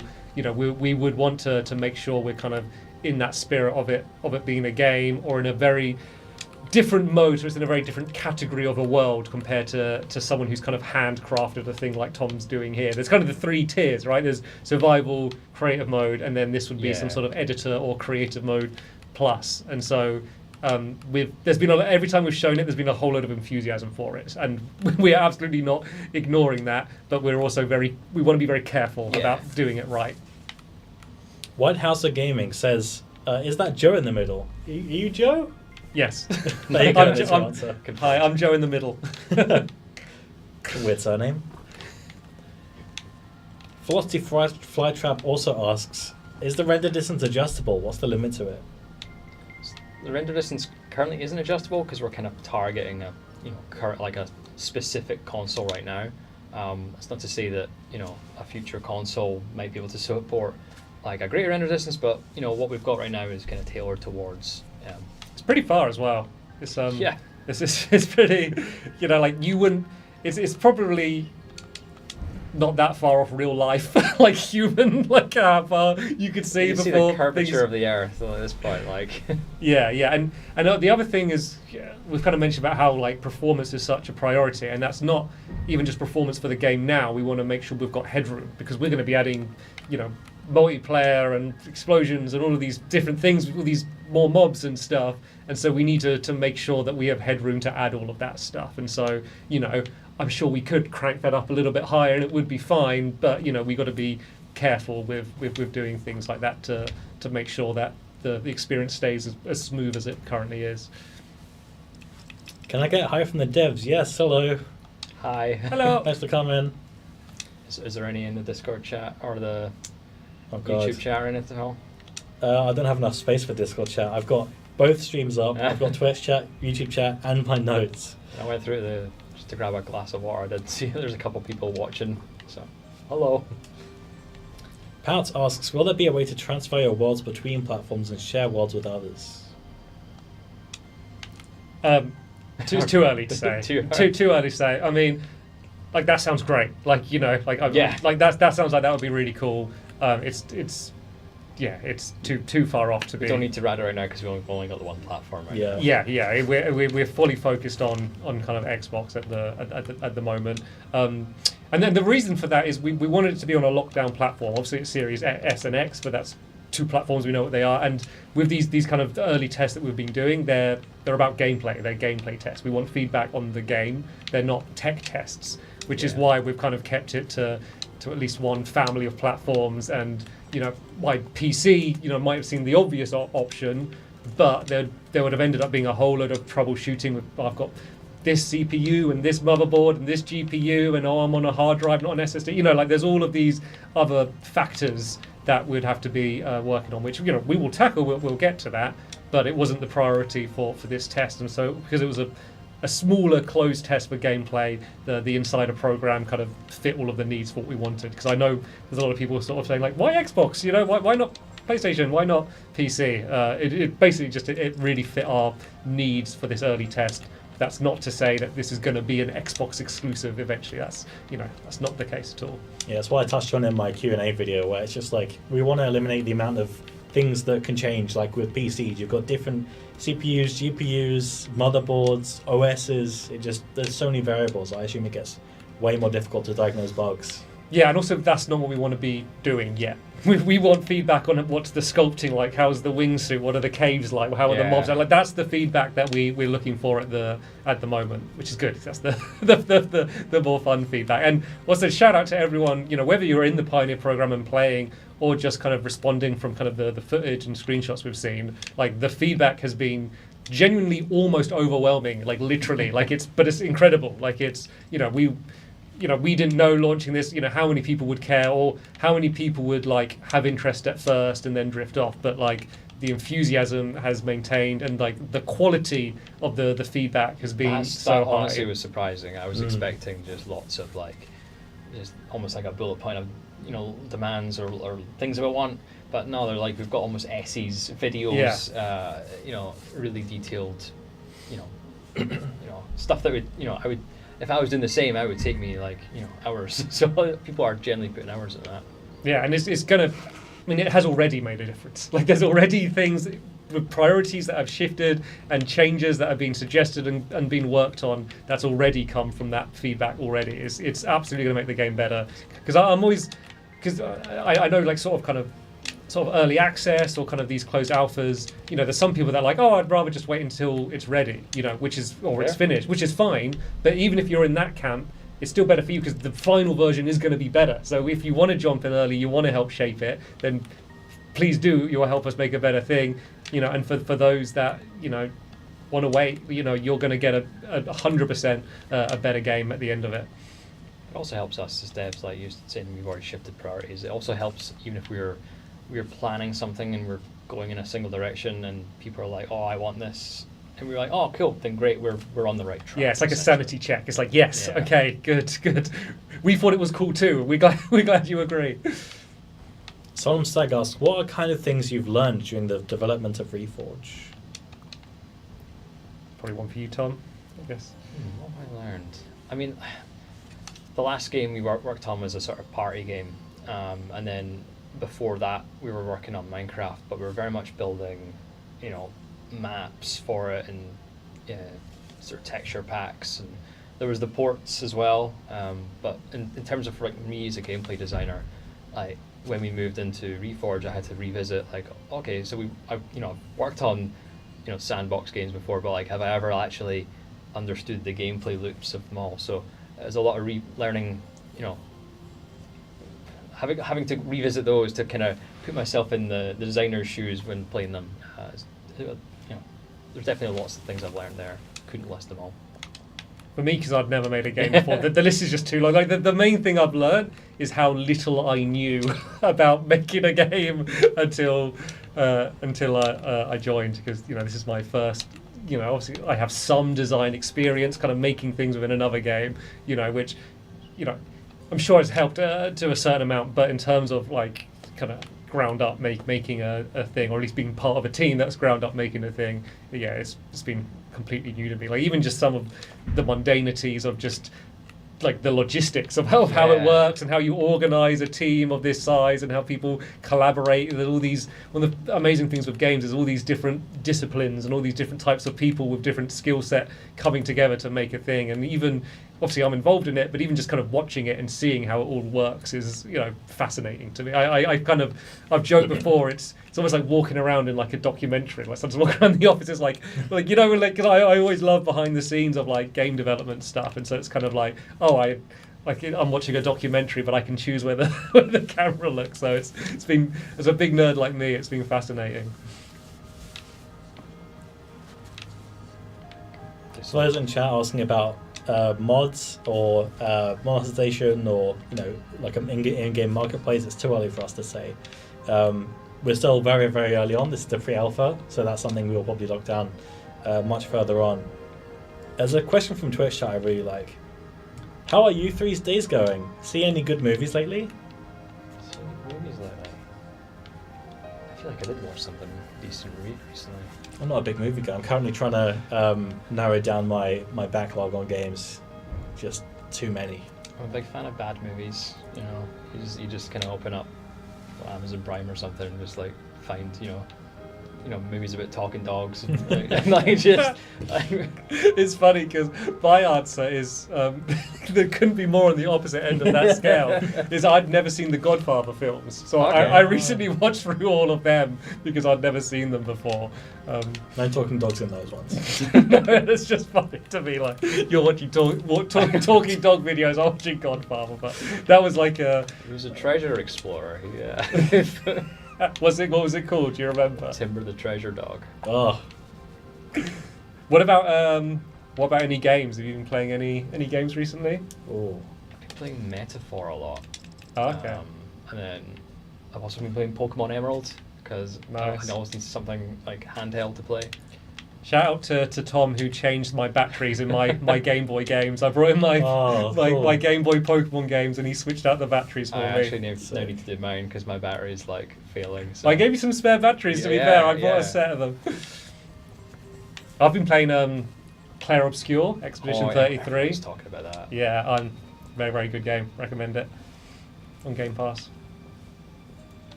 Nathan, have you been playing anything? I'm trying to think. I recently finished Bowser Fury because I've had that in my backlog for 5 years now. So I was like, okay, let me just get this out of the way before the Switch 2 comes out. So I did that. And now I'm thinking, do I want to start another playthrough? Do I want to finish something else? I recently went through a sort of phase of trying to complete all the games I'd started. So like last year I'd finished about 5 games in a month. It's not because I'd played 5 games, it's because I never finished 5 games and I went back to them all. Recommend. I saw on, I've not heard, but I saw on, I think it was Blue Sky, that you talked about reforging the bonus points, Joe. What have you been saying about us? Only good things. I Only hope good so. things. Good lord. Yeah, I've got a podcast I do called the Bonus Points, and yeah, we kind of have like a secondary podcast called Extra Credit where we just kind of chat about what we've been up to, and so what I've been up to recently is a lot of Reforge stuff. So yeah, just talking about the excitement of the Pioneer launch, because this is my, like, even though it's a closed alpha and a limited thing, like this is my first time experiencing like a launch, where a thing that I've kind of been involved with for over a year, now in kind of players' hands. Like the first time when searching on YouTube and seeing people streaming it and videos talking about it, or people just posting pictures that we haven't approved. That like it's in the wild, it's out of our hands now. It's really exciting. I spent the whole day just absorbing what everyone was saying and talking about. It's been great. I got a question for you, Joe, which is, has working on a game made you appreciate games that you play more? Yeah, That's a good question. 100%.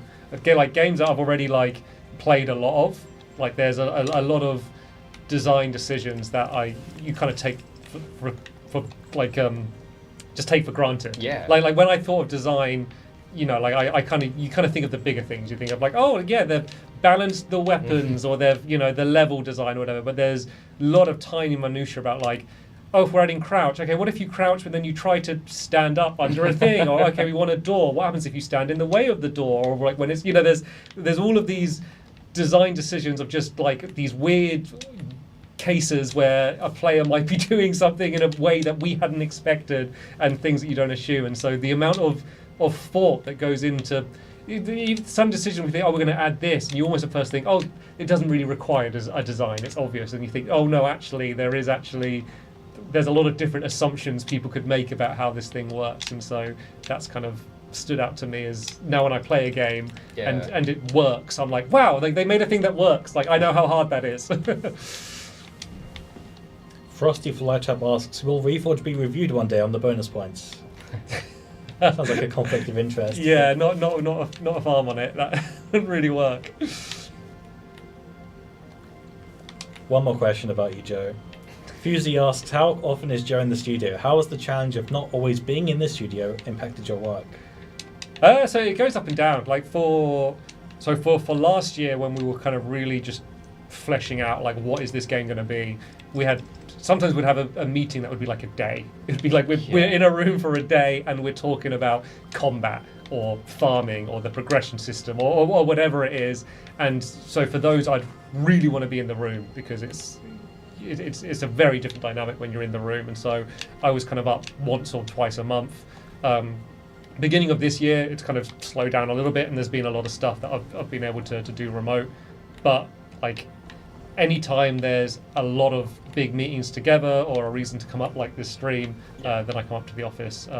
I found that whenever you come up to the office, all those meetings that we think we were going to have in person, they all happen in like the space of 2 days. Yeah, it's just like I'm here, but make the most of it. You know, like let's talk, because you know it's with modern technology, and you know the offices are set up with kind of these 360 cameras and stuff. You know, like we do the best we can with being remote, but it is always better just to be in person. But I think for my role, you know, my role as a designer is very different to like Tom's or some of the other designers. So I think for kind of what my role is, it generally works out with me being kind of hybrid up and down. Garthim says, are you just designing this space station as you go, or did you already know how to design this? I'm winging it. But I mean, having an enthusiasm for, you know, real life space stations has helped. I have built them in Minecraft before, and I've built them in other games as well, and I think I've made a voxel version in like a sort of voxel editing program. So yeah, part of me is just kind of going, I know the sort of basics to put this together. You need like a sort of backbone, you need like the sort of modules, the little arms coming off, and then you've got like the mini ships docked. So do you know what makes me laugh though is we knew that Tom was going to be building. We're thinking, oh, what can we build? And Tom was like, oh, I'm going to build a Firewatch tower. And then before we started, he's like, oh, actually, I think that might be too difficult to build in time. So I'm going to do a space station instead, which I don't know, in my head seems way more complex. You can have to see where I started. I was placing things down, going, I needed some inspiration. Just Also, so obviously Tom's building, but if there's anything in particular in the game you want to see, if you wanted to see the caves or interactions with kind of any of the mobs or some of the different biomes, if there's anything you're being curious about and you're someone that, you know, hasn't got access to the game yet and you just want to showcase or something, let us know and we can have a wander and show it off. Cape41 says, I noticed that the character places blocks with their left hand. Is the character canonically left-handed? Is it tied into the control scheme, or is it some sort of customization option? It's a really good question. Of to do with we have our mining bracer, and so this is like, you know, you could imply by that the player is right-handed because they're using this to break blocks, but then we were like, oh, but how do you, like, if we're to have weapons, how would you like hold that and then place something down at the same time, or it was more like these tools here, like how would you use those and also place down at the same time without having to switch back and forth. I can't remember the exacts to it, but I think it was Paddy was just like, just put it in the left hand, and then we're like, that was easy. That was that solution the whole time, and then we just kind of just went from there, and it kind of works because it means that if we do ever have like an item that you can hold, or say for example I'm eating while also breaking blocks, we can do those things without having to put too much on a single animation. And There's a lot of work that's in the controls now, which is to future-proof us. Like, so for example, X is the use button in the game. I think, does it say it on here? Does it say anything on the... No, actually. On the controller layout? I don't know if it... Oh yeah, it does. So X is use item. Doesn't do anything right now at the moment, because but eventually that will be. So the idea is that left and right trigger is for things on your person, the things that you've selected. So for breaking things, placing things. When we eventually add a weapon, you will have the triggers for using the weapon, but then the use will be for things in world. Yeah. So if you're using a station or pressing a button or maybe harvesting a crop, you would use the X button. So that button's reserved for all of those use cases, but they're not in the game yet. Yeah, so it's like, we've got our E action on the left, but like if we had something like a station, use would be more, use the object there. Yeah. So we can still like place around it. And, you were very passionate about the use button, and it's been reserved. Yeah. It's ready to go. It's hard because there's only so many. With a game like this, obviously we got the left and right bumper reserved for the hotbar and the triggers for breaking and placing things. A lot of games don't have those functions, and so we had to you have to be really smart with it. But I was really I really didn't want anything context sensitive for the use thing. I didn't want it to be like use could fire a weapon or open a door, and it depends on where you're facing. I wanted them to be separate, so it's always clear what you're going to do. And so I think once the use button is used, then I think it will be worth it. Frosty asks, how deep do the caves go, and just underground in general? Let's dig. Yeah, so the water level is kind of at Y62, if you kind of see the coordinates, and so it will go down. So it's 256, right, from the bottom to the top of the world. Yeah. So I guess it goes down to, I think Y2 or something is where it stops, I believe. So it's about 60 elements deep if you went straight down, but obviously it's all twisting and turning. Are you getting torches? You're doing legit survival. Yeah, legit survival. You need to get some more aura. Yeah, it's only on 2 right now. Just realised the face cam's covering it up. You're not good. So for those that don't know, haven't seen yet, so the aura is going to be used a lot throughout the whole game. At the moment, its only use is to make torches, but it's going to be eventually the main power source for anything. But there is kind of a side effect, whereas the more aura you have, the more aggressive the tunnel scouts will be. Basically, their detection range will be wider for when they attack you. So if you've got under 5 aura, they completely ignore you. It's just like not even worth it for them, because they want a lot of aura. But then the more aura you have, the more aggressive they'll be towards you. And when they hit you, they actually knock aura out of you, as well as having the chance to kill you. So there's a bit of a risk reward for how much aura you have on you at a time. Charlie asks, will new light sources be added, or is the aura torch the main for now? Definitely have more. Just definitely have more. Yeah, like the aura torch is meant to be like, it will be the worst one. It's the basic level. It costs like 1 aura to make it, which is the lowest amount of aura you could spend. So the aura torches has basically become like our default for the exchange rate. So say if we're designing something else that contains aura, it's like, well, how many worth of an aura torch is it? Like, this is the equivalent of 10 aura torches in value. So it's become our baseline for our sort of resource currency in the world as our bottom thing. There's the aura berry bush as well. You could Thank you. grab that. Yeah. I was looking for them earlier, and then I realised I lit up the entire area I was building around. Unless that is a torch. No, this one. I'll get us out of the way so we can see the aura counter go up. Ooh, what's it gonna be? 7. Well, you got to eat your. Or did you just eat it? No, I didn't. You got a couple to eat. How much do they give you? Is it 3 or something? I guess we'll see. Let's find out. 9, 10, 11. I'll give you 2. So it's 2 each. I can never remember, because at some point in time it's been like multiple different values as we're playtesting and trying to find out the right balance. It's quite difficult to balance the aura economy while we've not got many things to create. So we might be adjusting things as we go, but it should always try and feel fair. Yeah, at the moment you end up with a lot of aura and not that many uses for it, because at the moment it is just the torch. But eventually the aura is going to be used for lots of big things, exciting things in the future. So There's at least one snuck in there. oh, I saw nothing. Merloon asks, is a weather or season system likely to be added? I'd love to see the world change around me as I play. That'd be cool. Yeah, it's not something we're actively working on, but I think it's likely. One of the designers, Callum, who a lot of you might have seen from previous streams, he's been doing some tests where essentially using the cloud system that we currently have, which is it's quite an advanced cloud system. It's like quite realistic clouds that deform and move, but he's basically been kind of lowering them and adjusting some of the properties to make them appear like fog over the landscape, and it looks incredible. And so the fact that technology is already in the engine with the clouds, like some sort of fog system just to add some more atmosphere to the world, especially at night, like those early tests look really cool. So that was promising, something that I saw yesterday. Prowl says, it would be great to get something like a spectator mode and a night vision type view to really assess the caves in the pre-alpha. Yeah, no, Just a suggestion. Yeah, like I think we've talked about these different. We've got a couple of different ideas of how we do it, but definitely we were.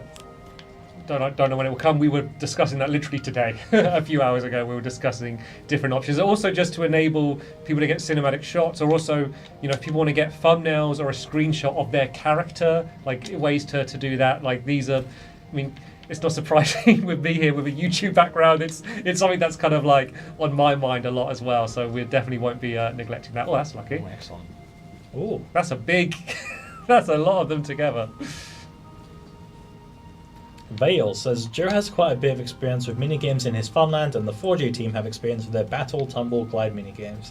How does that impact your game design and allowing user creation?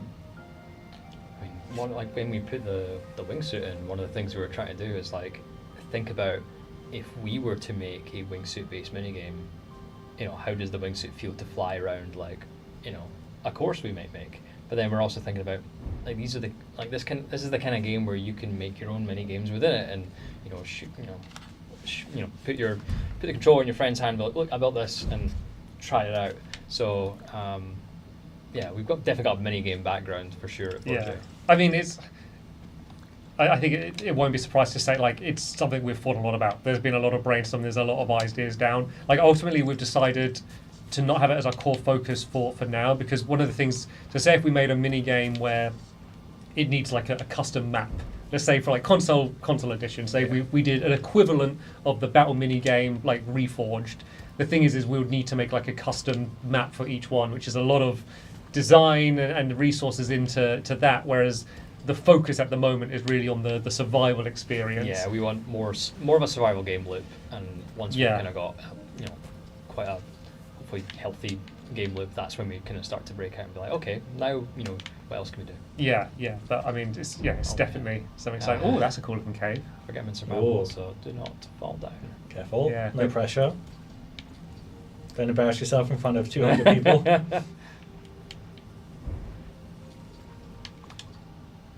Speaking of falling down, Alan Buzzy asks, will Reforge have some form of physics, or will it basically all be static? So in the engine, there is physics simulations. At the moment, it's mostly for like aesthetic like simulations, so for explosions like rubble. Tom a little earlier on was talking about trees and about like when the leaves fall, like that particle effect. Physics things. Yeah. So there'll be things like that, but the goal is eventually to have physics objects in world. It's not something that we've done small tests with, but it's not something we're doing. We need to make sure.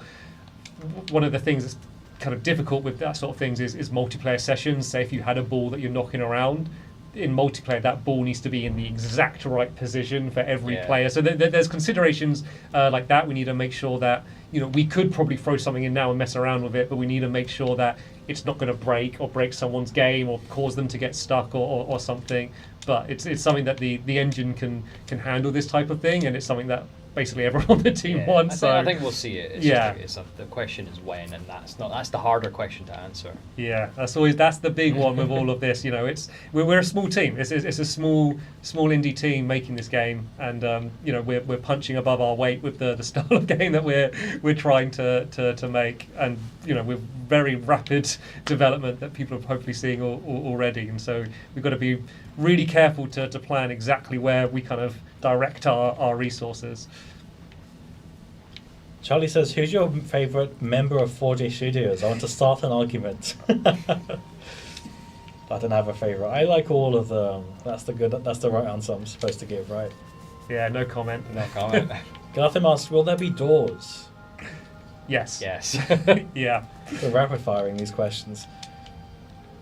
Hannah asks, "How's the ore spread and elevation of the world? Do deep ores have a chance to surface via nearby volcanic areas, or are they restricted to further down in the world?" That's a great question, actually. Right now, our ores are based on, they've got material rules, so materials they can spawn within, and then there's elevation rules. And it's not just a case of, oh yeah, we set a minimum and maximum. We can actually set like a difference in how, like between its minimum and maximum, whether it peaks at a certain elevation. We've got all that stuff in. We're hopefully looking soon to add, we're just going to keep on adding sort of different rule sets. So yeah, if we were to add like an ore that only appears around type of other types of like features, or like, you know, like the volcanic vents as you mentioned, like that could be a way of doing it. We've not got that in the game, that part in the game just yet, but it's definitely on our mind, and that's something that our creative director is looking at hopefully soon. Yeah, and things like we've discussed, like gold that you could find in riverbeds, that type of thing. Yeah, we want more of this. It's just a case of we need to design the rule sets for it and then implement those rule sets in a way that is nice and scalable. So you don't want to just read the scope for one thing and go, okay, if we were to do something this similar again, is it just as much work? No, we want to try and make it in a way that's like, you know, it gives more agency to the designers to kind of go, I'm going to set up a new ore, it's going to appear here and here and here and here, and we can just do it. But we'll get there. Mika Isms says, "How did you get around to designing the art style for this game?" Wrong people to ask, I'm afraid. Yeah, two designers here. Maybe we'll do future streams or Q&As with the art team, but yes, it's not so much to do with us.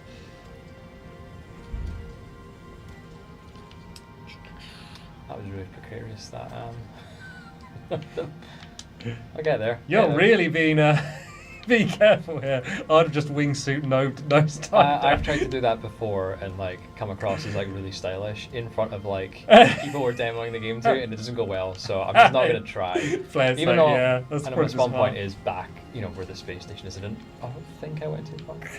Yeah, be good if there was a way you could set your spawn. It'd be good, die. Meloon asks, "Are there plans to add a hunger/thirst system to the game? If so, will it simply be must-eat/drink to survive, or will it more complexly affect your character's abilities and stats?" So there's an idea for a system similar to what you're saying. We're not planning thirst, I'll say, but there's something like a hunger meter that we're talking about, but even internally we're not completely locked down for how it will work. Yeah, so I won't share anything. We know there's a sort of desire for another kind of system to manage, you know, for your survival. We just don't know the exact format yet. We've got a couple of solid ideas, but yeah, my assumption it will come alongside or close to farming. Would make sense. Pearl asks, "Any plans to allow for changing the sculpted shape of a block, so you don't have to break it, then replace it, and resculpt it again?" We were literally discussing this right before the stream started. something I'd love. Again, we'd have to sort of be cautious about how we put it in, so it feels right. One fun thing about designing with the controllers is there's only so many buttons, and like there's so many features we'd love. We're like, we just don't have the buttons for it, or we've like reserved that one for future use. But we do think there's we are seeing that as a sort of common feedback point, so definitely taking that on board. One thing I'll say is commit to is like a pick element. So you can look at an element in the world and then have that selected as something that was in the engine at some point, and we kind of need to re-enable it and make sure it all kind of works properly. That's one of the things that I definitely would love, and that's in the roadmap. Not sure exactly when, but I think that one fortunately is earlier rather than later, so it's like yeah. Okay, we've been live for about 2 hours and a quarter, so we'll give it another 15 minutes and then we'll wrap it up. So if you have any more questions, feel free to drop them in the chat. We still have loads to get through in my notes. Let's see here, what have we got? I signed up for the playtest. How long does it take for me to get an email? We'll occasionally expand the group of people that are playing in the Pioneer program over time. We can't give dates or estimations of when that will be, but we're planning on just increasing it over time, bringing in more people as we go ahead, and then looking at different platforms way further down the line. The Moonlight system, with the mention of sliding on slopes, it made me wonder about different movement tech that could be possible in Reforj. Maybe like a hoverboard or some kind. Would that fit into the game?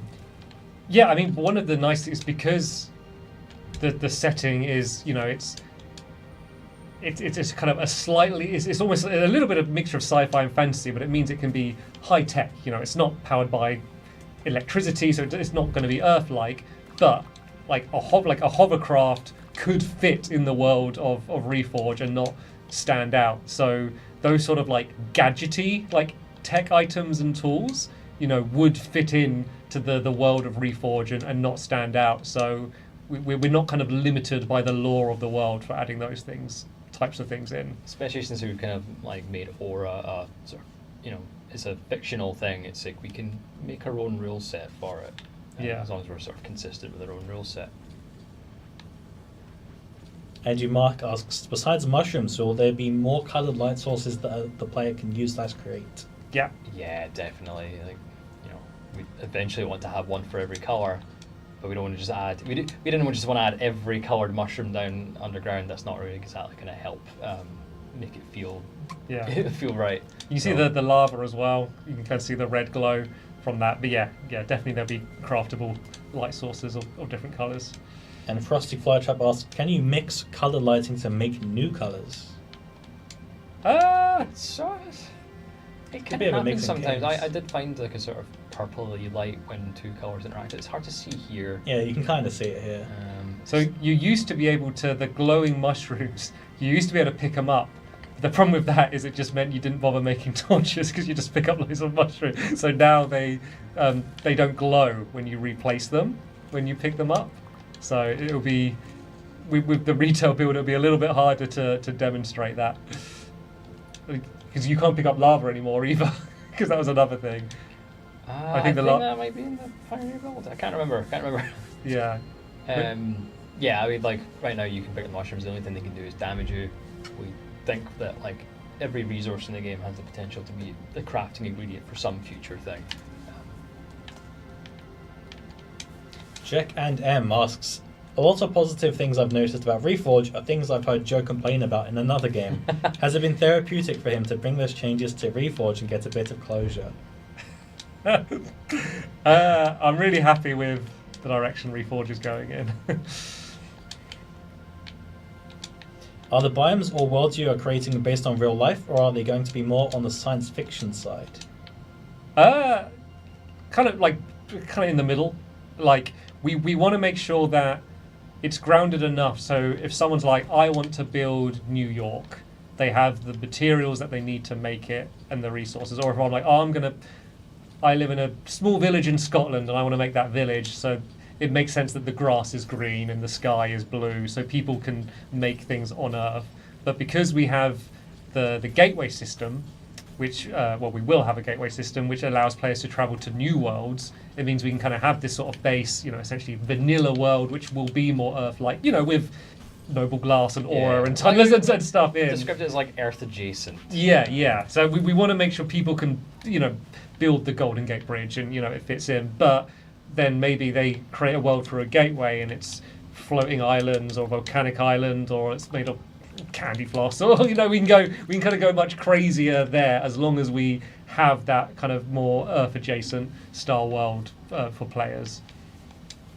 For those in chat asking about modding, we just don't know. It's too early for us to fully understand where we're going to be with that. Yeah, with things like modding and like monetization and stuff, people were asking earlier, like the focus is on making a game that is good and people care about. Like that's the goal. Like once we've made like a game that people enjoy, like this is other stuff that we can like focus on. You know, it's not something that we're ignoring, but it's too low of a priority for now. But it's, you know, I don't think anyone's like strongly opposed to modding or anything, but it's just not something that's our focus at the moment.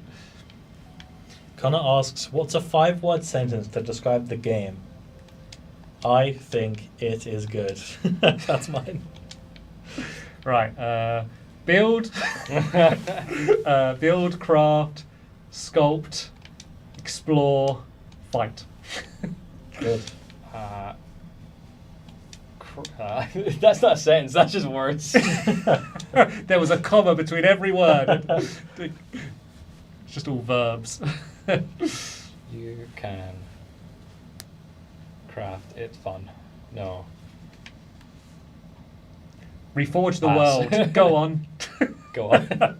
Go on. Do we not have like shape the world? Join us. Sign up to Pioneer Program. I like that one. Yeah, I just came out of my cave and agreed with the space station. It's cool. Something looks better. I don't know. Maybe I forgot how cool it looks. You just emerge, it's just there. If that doesn't sum up this game, this can say more than words can. Just like, you know, coming out of a cave after exploring for a bit and going, oh yeah, I built that earlier and just forgot. One of the things that we've kind of said, not even just internally, I think we said publicly, is, but like we say like beyond blocks is kind of one of like the common things people throw around. And I think the space station is a good example of that, of like those domes and the curved shapes. You know, just having those sort of curved shapes or like slanted shapes, it just means the scale of what you a building doesn't need to be enormous. You know, say if you just had blocks, everything has to kind of be big if it's curved, whereas you can kind of do 1-to-1 scale with the sculpting. I was quite lucky that I built the scale was kind of built so we could build it in time, but it meant that if I was to get that kind of level of diagonal, I'd have to kind of build a lot bigger if it was just the cubes. It means I can do all this as well. I didn't really give myself much room for interiors at all, but. So something else I've been playing with, I think I spoke to Tom about it a bit, is things like those curved shapes. It's really interesting platforming on kind of all these different angles and curves and stuff. So one of the things for those that are in the Pioneer program I'd like to see is someone to make like a parkour course. With all these different shapes and jumping from a slanted surface to like a curved surface, it feels really different. But I've been really enjoying it. That's something that I'd want to spend more time playing around with to kind of see how that feels, because obviously there's a lot more leniency when you're going on a curved surface or off a curved surface compared to like a hard edge. So we're speaking earlier about Total Wipeout. Maybe we need a Total Wipeout course done in Reforge. I do love that blue sphere. It's really mesmerising. I want to just a little shrine to the orb. Okay. Alistair asks, what game is the engine built on? The Elements engine, custom built. We touched on it earlier, but it's our own custom built engine that we can do anything we want with.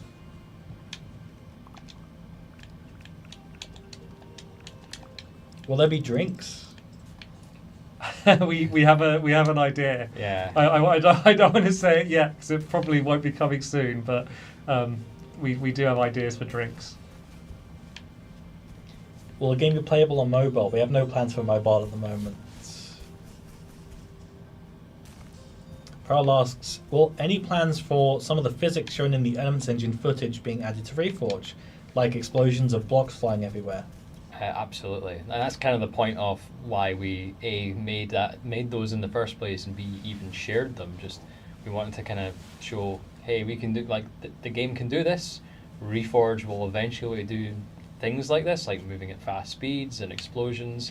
Again, when it came to the game we're making right now, we want to kind of start from the beginning, build the survival game up to those points. If we just put in all these crazy vehicles that can cross landscapes with no friction, then we need a reason for you want to travel to places in it. You also want to build up to that as well. You want to get the reward of like, hey, I've spent lots of time gathering resources and crafting and processing these things to make all these cool things. So.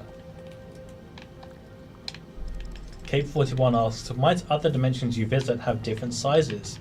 For example, could you have a more vertically oriented dimension that goes much higher than 256 elements? Yeah, well, no comment really. We don't fully know. No, I mean at the moment it's not really dimensions in the way that you might be thinking. Like when you create a gateway, you're basically generating a new world. You could, in theory, make a new world kind of like your world. And so say if we release an update to add new materials rather than making a new save, you could create a gateway, travel to that world and bring resources across. And then we want to add some more kind of variety in the type of things that you do. Smaller and bigger worlds is something that we'd love to do. I like the idea of making a really small like planetoid with really upping the curvature of the world and kind of almost like Mario Galaxy style. I think there's cool things that you could do with that, but I can't say for sure that will be coming. I guess like we'll have to all wait and see to when we kind of begin working on that. Possibility. We just don't know what our rule sets for those like additional worlds. We've still got the first one to kind of. Yeah. I mean, we would like that too, I guess, is what we can say. Yeah. But we'll have to see whether the tech and the design ends up supporting that. This is cool. Your little shrine to the sphere. You could add a few like green bits on it and look like the Earth. Oh my god. Add a continent. Yeah, that's actually a good idea because then I can. It'll feel right beside that. Yeah, I didn't even think about that. The view from up there. Then you're gonna. So this is where we need to make a smaller one to like the moon. We need a smaller circle. Nice. You guys are gonna get. We're just gonna add two. We're gonna make a universal intro. Looks like Pac-Man. Oh my god, you could make such a good Pac-Man. It looks like a face. Like a smiling face when Yeah, you go yeah, to the green yeah. on the front. Oh, I'm gonna leave yeah. making that for the community. Wow. But first person in the Pioneer program to make a Pac-Man and send it to us wins honor and pride. Yeah. Amazing. Oh, so they can't yet because they haven't got corner sculpting. Sorry, once corner sculpting's added. That's our moon. Will players be able to create mob farms where hostile creatures like chickens and skeletons are trapped? Like Minecraft. I think even if we don't intend to add them in, they will get made anyway. So it's just kind of an inevitability. As soon as we give you the ability to like place and manipulate water, I think that's game over for the mobs. People will find ways, and I'm excited to see what they do. And in general, farming is absolutely something where we'll be adding to the game when it makes sense. So funny, like Nathan's like hub here, the amount of the screens and different chats and different views and stuff. I have so much information flowing into my brain. Reforj HQ, all going on it. It's crazy. All the information coming in. I could probably show chat actually. Let me double check. I'm gonna make sure I'm not like leaking anything. If I do it like here, you can probably make it out and not. There you go. So I've got two chats, I've got both streams, and I've got my own notes. And You another kinda make it monitor out there. With Yeah, with and a more whole notes. other monitor. Yeah, another monitor with the stream on it and the chat again, just off camera. Ugh. Thank you for all your questions though, chat. Really appreciate it. We'll Yeah, try great and answer questions. a couple more. Any like one-liners? Any yes or no questions, chat? Any rapid fires? I only see it as a smiley face now. Now Nathan said that. Like a massive smile. It's like the old like I don't know what it's even called, but there was an old like yellow face on the internet like as a meme years ago. I don't know if I could pull it up. Chat will know what I'm on about. Smile face meme. Yeah, this thing. Oh yeah, it's an Let me size this up. awesome face. Yeah, meme. something like that. Chat, hopefully you can see this. That one. Reminds me of that. I'm just thinking of people that have just clicked on the stream now and they're like, oh, Reforge stream, what are they talking about? I'm gonna have to make that, aren't I? Are you going to try and make it? Sure. Let's do it. You were worried about Namco suing us Yeah. for making Pac-Man, but you can do awesome things. AJ Yes, Mark asks, what's your guys' favourite Pioneer build so far? I like their very first build that was posted in the Discord that was just the word hello, because that was the first ever piece of user-generated content ever. It's historical. I think we pinned it in Reforge chat. I've seen someone animated like the Kiwi, which I thought was really cool. Oh yeah. It was like a hand-drawn animation. Yeah, the unofficial soundtrack was cool as well. Lots of people come to cities, modern builds, like big bridges has been really cool to see. And just really people embracing the sculpture tools, doing like a house, but with a lot of depth and different layers and indents and stuff that, is better than what I could do. People that have been playing it for a week or so. Been really impressive to see. I'm really looking forward to when There you go. brilliant, when multiplayer's in and people can team up together to make mega builds. That would be cool. Matt and L says, Nathan working hard or hardly working? Both. Okay, I think that's all the questions we're going to be able to get around to today. Any last things you guys want to talk about or announce or mention? Question for you. We're doing these again, right? Yes, I will we'll hopefully do more streams in the future. Obviously the build is now out and you guys can play it, so we have a build that we can share without risk of accidentally leaking something or announcing something. Before we announced the Kiwi, we were taking screenshots to show off the environment, but there were Kiwis in the background, so we had to kind of erase them, go in and Photoshop them. I had to put under the tweet. Always trying to steal the spotlight, those stupid Kiwis. I had to put in in the thread to the tweet. We've edited some parts of this image that haven't been announced yet, so now you know that was the Kiwi.